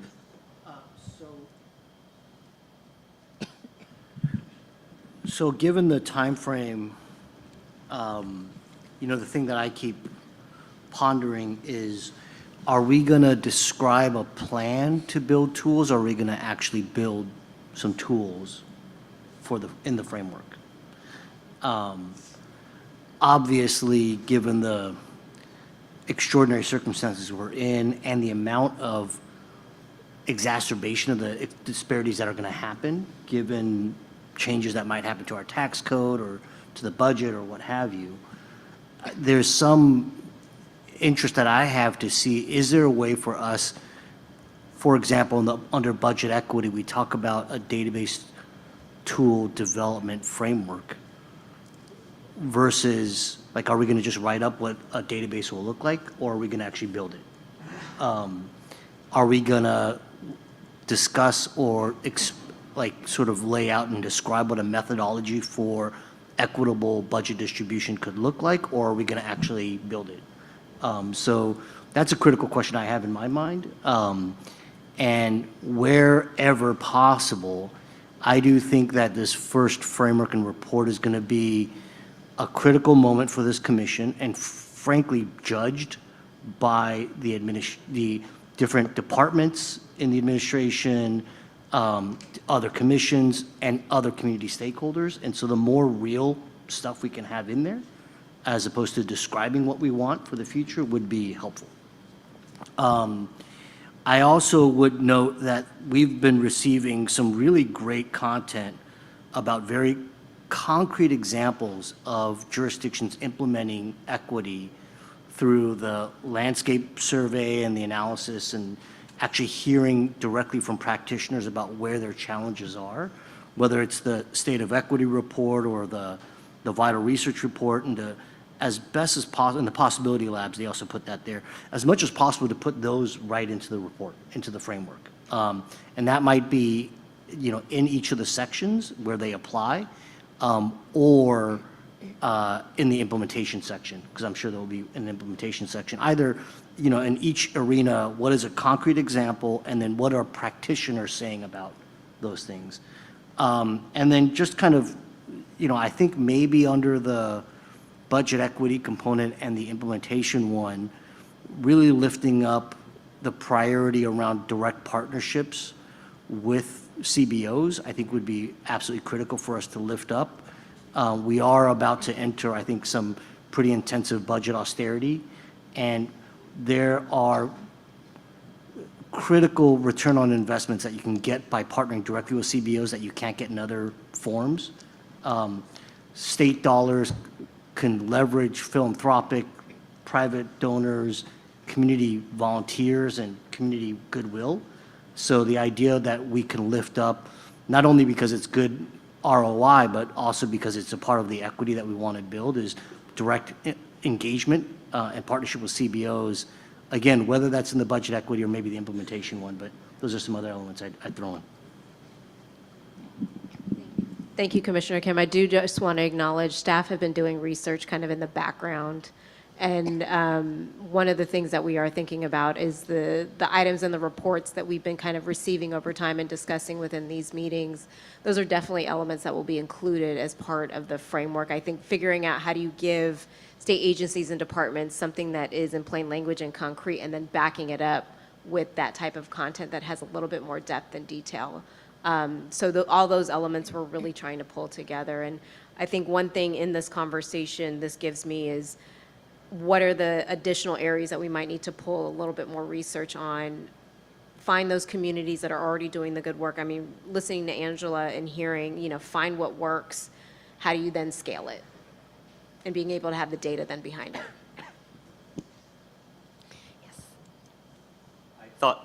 Testing. At the Budget Equity Committee meeting last time, there was probably a good 10 to 20 recommendations, very specific ones that came from community, that came from the institutions, many of the conscriptors of this commission. And I would like to define out these 4 buckets that we identified from those recommendations, because we obviously, I didn't list all 20 of the recommendations heard, but we identified the 4 buckets based on it. What I'd like to do now is reverse engineer that and define it, put it up on the board, and then have a mechanism by which the public, and inviting those same participants, can then put up on the board within those buckets those recommendations all over again. And I want to start categorizing all of the recommendations that community already gave. I'd like to categorize them in those 4 buckets and then do an analysis of those recommendations. Because I thought many of their recommendations, yes, there was some stuff that involves like the legislators, like a little difficult for us to pull off to get the legislator to pass something, but there was at least 10 to 12 recommendations in there that were more regulatory, that were that looked as though that they were possible. I think, as Dr. Pastor said, that possibility. And so I'd really like to recapture those recommendations, but put them into the 4 buckets that the committee came up with. So one response that I have behind that, and I think we did a little bit of that kind of dot voting at the December 19th meeting, Yep. but finding a way to bring that back into the fold. And again, one commitment that I do have is making sure that we have really concrete time for discussion, but giving you all something to kind of work from and reflect from, but allowing the iterative process to happen in the public atmosphere. And I would almost want to inform the discussion and the comments based on the public's input. So I would want to do that like at the beginning of the meeting, categorize each of the 4 sections, create a framing, allow the public both online and in person. So creating a mechanism where there could be like a word bubble cloud that comes up on the screen, and they can drop those recommendations in by category, and then it gives us something by pillar to talk about.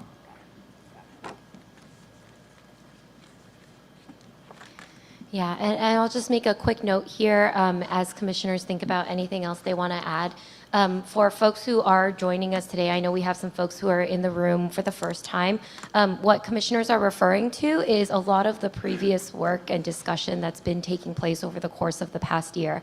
So I know we are going through this conversation a little bit quickly today, but you know what we're referring to, or what Commissioner Maldonado is referring to, what what we're talking about is building off of our December 19th commission meeting. If folks want to, also go and take a look at some of the content that's posted online there.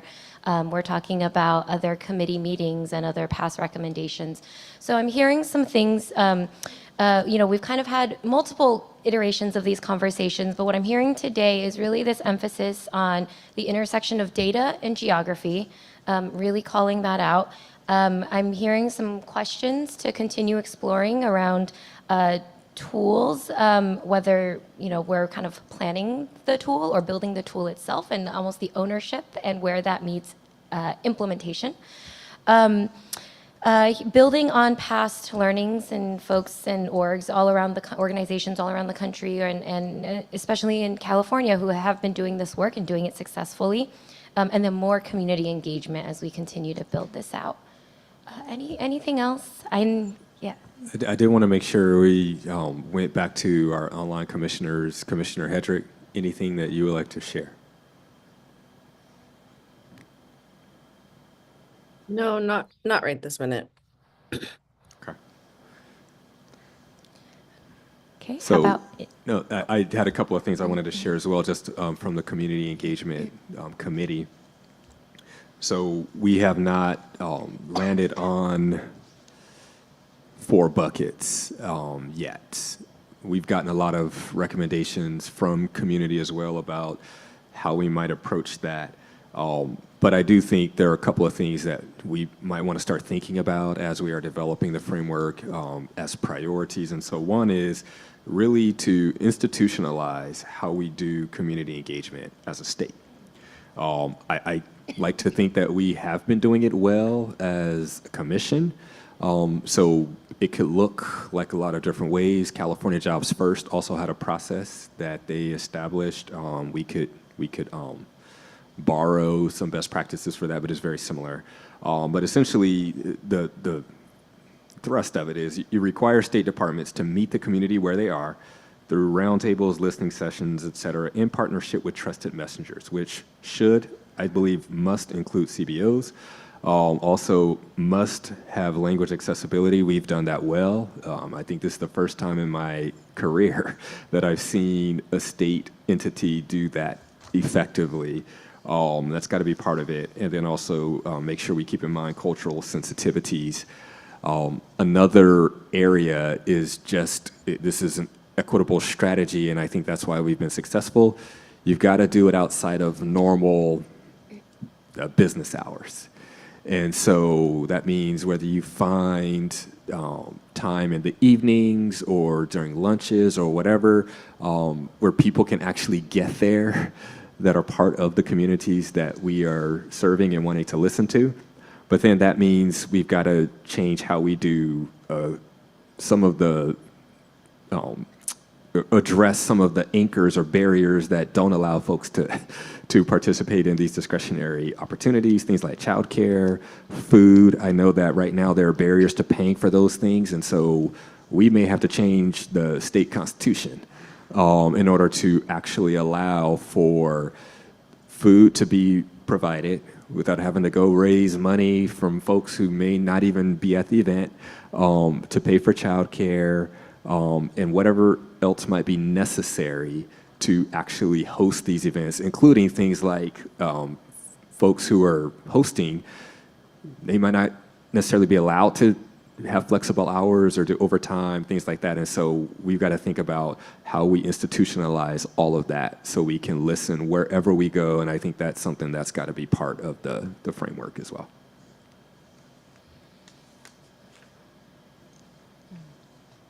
Okay.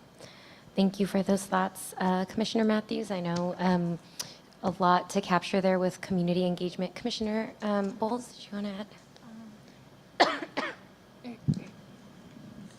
I'm listening to all of our, thinking about our past work and all the great input that we're getting. And I am, it brings up for me, how do we get framework accountability? Like, how do we test for ourselves that this is actually an impactful framework that we're developing? So I think at some point in this process, we have to, before it's over, think of how we're going to evaluate whether what we're proposing is meaningful and transformative, as Ms. Blackwell said, as opposed to an amalgamation of a bunch of good ideas.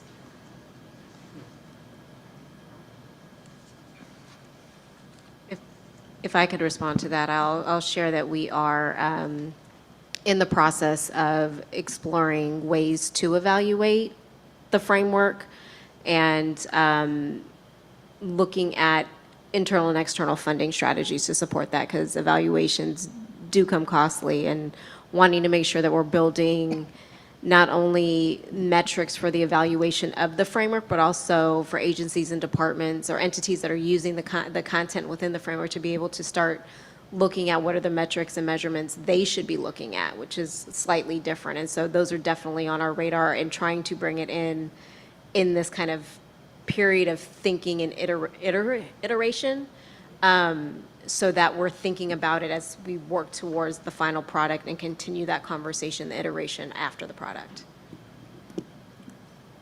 That's helpful. I think too, when I listen to the community engagement piece, I'm really, because I work at a CBO, or I partner with CBOs, I'm really thinking about the value of having the CBOs in that last phase of getting feedback really help us to make sure that it's responsive to the needs they're identifying and actually impactful. You know, I'm really big on your comment about system change, really resonates with me, and not status quo. So I feel like we can really partner in that way to test our own framework. And just to follow up on that, you know, you'll hear me say in many of the communities that we come to visit, this won't be the last time you see us. And my goal is to try to make it back to as many communities as we visited over the last year and a half, to say, this is what we've come up with. It doesn't resonate. Are we, you know, are there things we need to think of? So then again, we continue to iterate, but that ongoing relationship with community will always stand. As I think this is a product that isn't a one and done, but rather something that continues to be built upon each other and grow.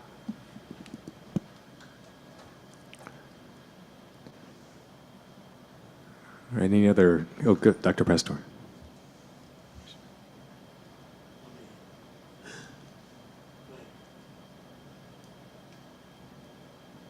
Hopefully I'll be loud too. So two very practical things are surfacing for me right now.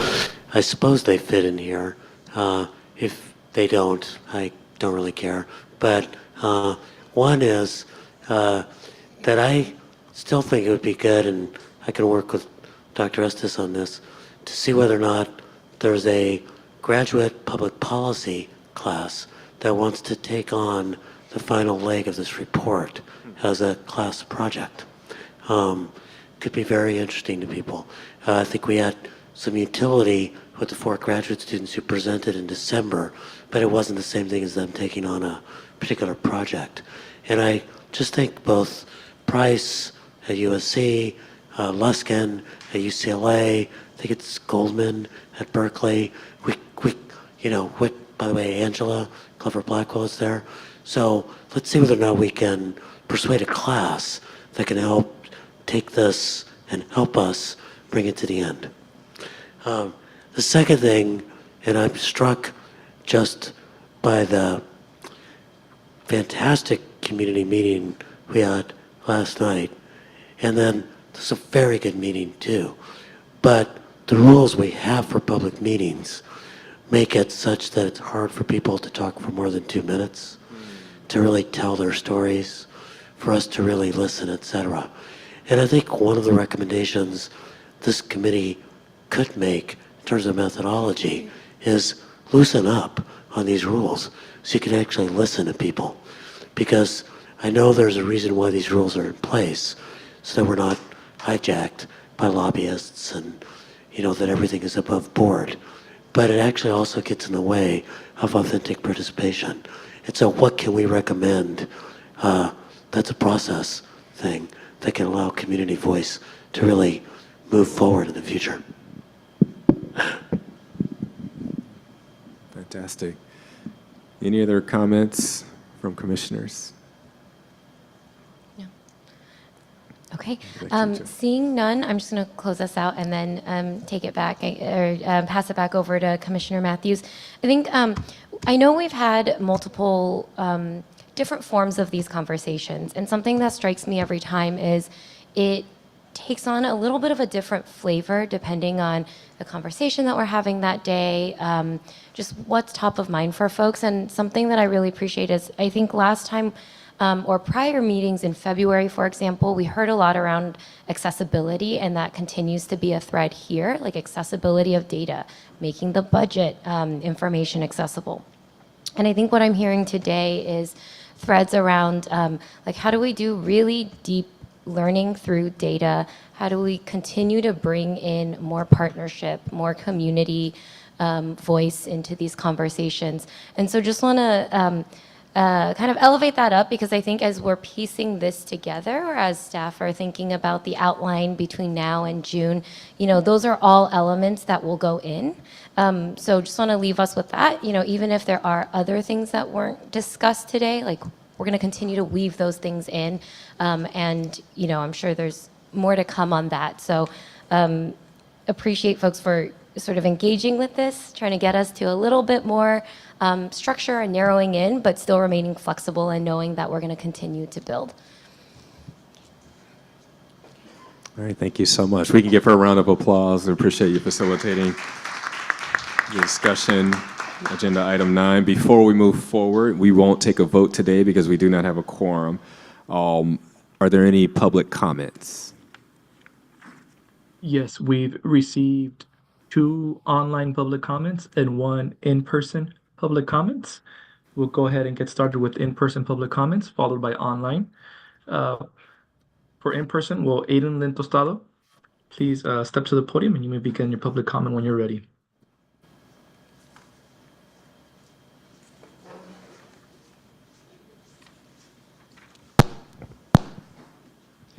Good afternoon. I just wanted to say thank you, commissioners, for your work, and I wanted to briefly introduce myself. My name is Aiden Lintosalo. I'm the vice chair of the Youth Empowerment Commission, so it's a pleasure to be here. I know that the Youth Empowerment Commission right now is also doing a lot of planning work in our strategic plan. We're also working with Joyce, so I know we're in good hands. But the amount of overlap that I've seen in this conversation and things that I've taken to heart and can bring to the commission, I really appreciate it. I think it demonstrates the intersections between the work of racial equity and youth power. And I know how much of the commission cares about racial justice and brings it into the work that we're doing. So I just wanted to say I'm looking forward to continuing to learn from you all. I hope that we continue to have crossover as the Youth Empowerment Commission gets off the ground. So thank you.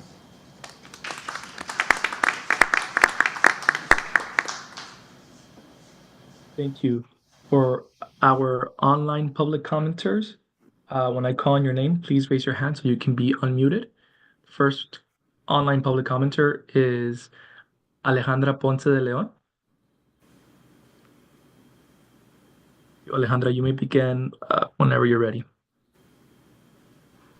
Good afternoon, commissioners. Alejandra Ponce de Leon, she, her, with Catalyst California, and member of the California Racial Equity Coalition. So just want to appreciate, again, we're still on this journey together. And I think the conversations from this morning and this afternoon and acknowledging just where we are in this moment, I think really elevate a lot of the things that that we as a coalition have been advocating. And I think the vision of the letter that we submitted a couple of weeks ago with our recommendations really speaks to, our hope of how this framework not only points in the right direction, but really gives concrete examples of what is needed. What are the things to operationalize and really live into racial equity within state government?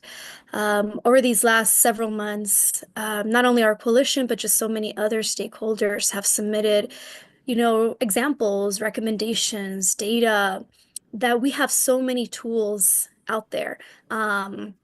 And I really hope, we really hope that, this commission is able to take this and really be able not to necessarily reinvent the wheel, but really elevate what is out there, and to put it into practice. So not only saying we need to have tools, but actually, here's the tool. Here's the tool that we need when we talk about budget equity and what is needed within state government at every level to actually implement this. What do we mean by racial equity? What do we mean by racial equity plans? Or what do we mean by community engagement? So I would encourage you, to be bold and really giving that guidance and crystallizing what we've been learning and advocating for so long, for that to really be the platform to allow advocates and community to continue to push state government. So just wanted to thank you and uplift that. Right in 2 minutes. Thank you. Our next online public commenter is Nico Shabazian. Nico, you may begin your public comment when you're ready. Good afternoon, commissioners. My name is Nico Shahlazian, and I'm a policy analyst with Catalyst California, as well as a member of CREC, the Racial Equity Coalition. I want to thank the commission for your work on starting to develop the first ever state racial equity framework and to engage with communities. I especially want to thank Commissioner Traco Matthews for uplifting the need to institutionalize community engagement at the state level. On the topic of community engagement within the framework, I'm here to urge the commission to establish the precedent that moves state governments towards shared governance by making policy decisions in collaboration with underserved communities and creating spaces for meaningful engagement from beginning, middle to end. This includes designating an office to centralize the function of community engagement, including communicating across departments, partnering with CBOs, and providing resources, as well as embedding annual community engagement plans into the scope of work for all government agencies to define the purpose and process of engagement. I likewise urge the commission to recognize that community engagement is really the backbone of creating this framework, and to make as transparent as possible your plans for doing the roadshow and listening sessions with communities, and making clear what aspects of the framework will be released at what time so that advocates can mobilize communities to engage and really shape the framework. Thank you for your time and consideration.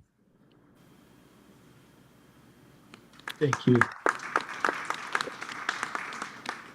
We have one more online public comment. Eric Payne, you may begin your public comment whenever you're ready.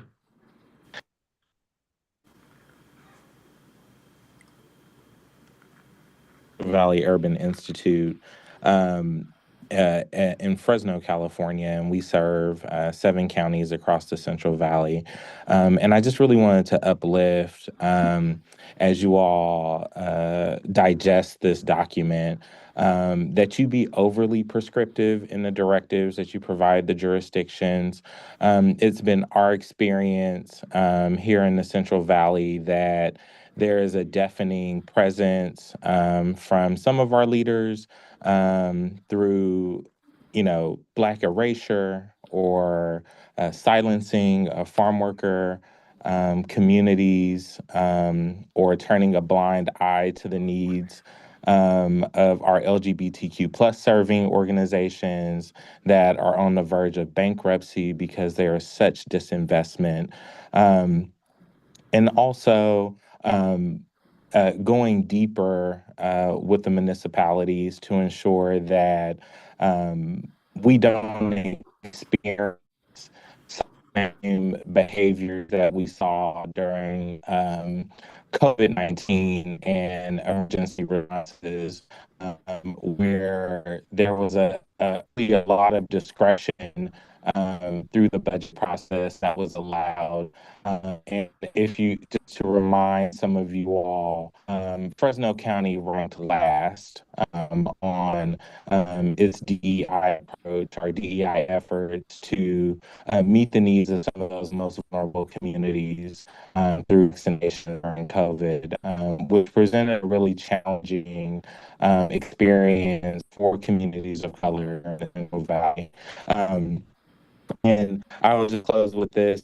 Thank you all for your service, Chair Matthews, and to just double down on Commissioner Maldonado's comments around accountability. So thank you all for your service. We appreciate you, Dr. Estes.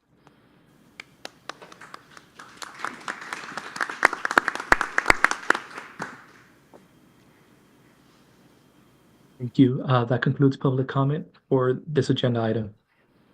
All right, thank you all so much for your insights and feedback. We're almost there. We'll move to agenda item number 10, which is next steps for staff. Our discussion covered a range of topics to help move this commission's work forward, and just want to engage commission staff on any key areas that will support our future meetings and progress. So I haven't written down a whole lot because we didn't vote on anything, but anything that you would like to share with us, Dr. Estes? No, I think today's meeting, the morning meeting as well as this afternoon, and first and foremost, appreciate you all for staying a little bit later. We know it's hard to be on camera as well as kind of up here for an extended period of time. But I think what the purpose of today was to really position the staff to hear from not only subject matter experts, but really from commissioners in different ways on content and elements to really just push hard and move forward on. We do want to be concrete. We do want to be actionable, and you've heard me say that several times over the course of the day. But I've really heard, and I think Dr. Pastor, you're three: plain language, practical, and possible. And those for me really categorize how are we looking at impact and measuring it? How are we articulating a tool, or are we actually going to develop the tool? I think there's so many tools that, as some of our public commenters have shared, that are out there. It isn't just about identifying the tool, it's more about, well, then how do you scale something like that in a space like California? Do you start with one agency? Do you start with one topic area? So there are a lot of different ways that we are positioned to start thinking about that, and really, for me, this is culminating in what our agenda needs to look like in June, and that agenda be more centered around a working meeting and working discussion. It may not look like a dais. It might be more of roundtables where you all are able to be in more conversation in a public atmosphere, which is very different from how many of us would probably take that approach in developing out an actual piece of work or a deliverable. But there are certain rules that we have to follow within state law as a public body, and we want to make sure that we're adhering to that, but also creating the space for you all to have that dialogue and to engage community as part of that dialogue. So this is actually helping us shape what that meeting looks like. It might be a longer day, but we'll definitely look to build in breaks and make sure that you have that space to be sitting in community with each other and in a dialogue. Awesome. Well, thank you so much for sharing those words and that recap. Any final words or thoughts from commissioners here in the room or online? Okay. Commissioner Kim, okay. Fantastic. Well, before we adjourn, I would like to just again express our gratitude and thanks to Imperial Valley College for being such gracious hosts. I got to taste some of the cafeteria food. It was good. It's delicious. So grateful for that. And then Comité Cívico and other CBOs for also being great hosts at the meeting last night, and just for coming out and having such a strong presence today. We appreciate all of you who stuck with us here in the room and also those online. And that brings us to the last item on the agenda, which is adjournment. May we adjourn the meeting by common consent? Yes. All right, everyone is saying yes. Fantastic. All right, thanks everyone. Our next meeting will be our joint budget, equity, and data committee meeting held virtually with an in-person viewing option to be determined on April 17th, 2025. And with that, we are adjourned at 4:45. Have a great rest of your afternoon.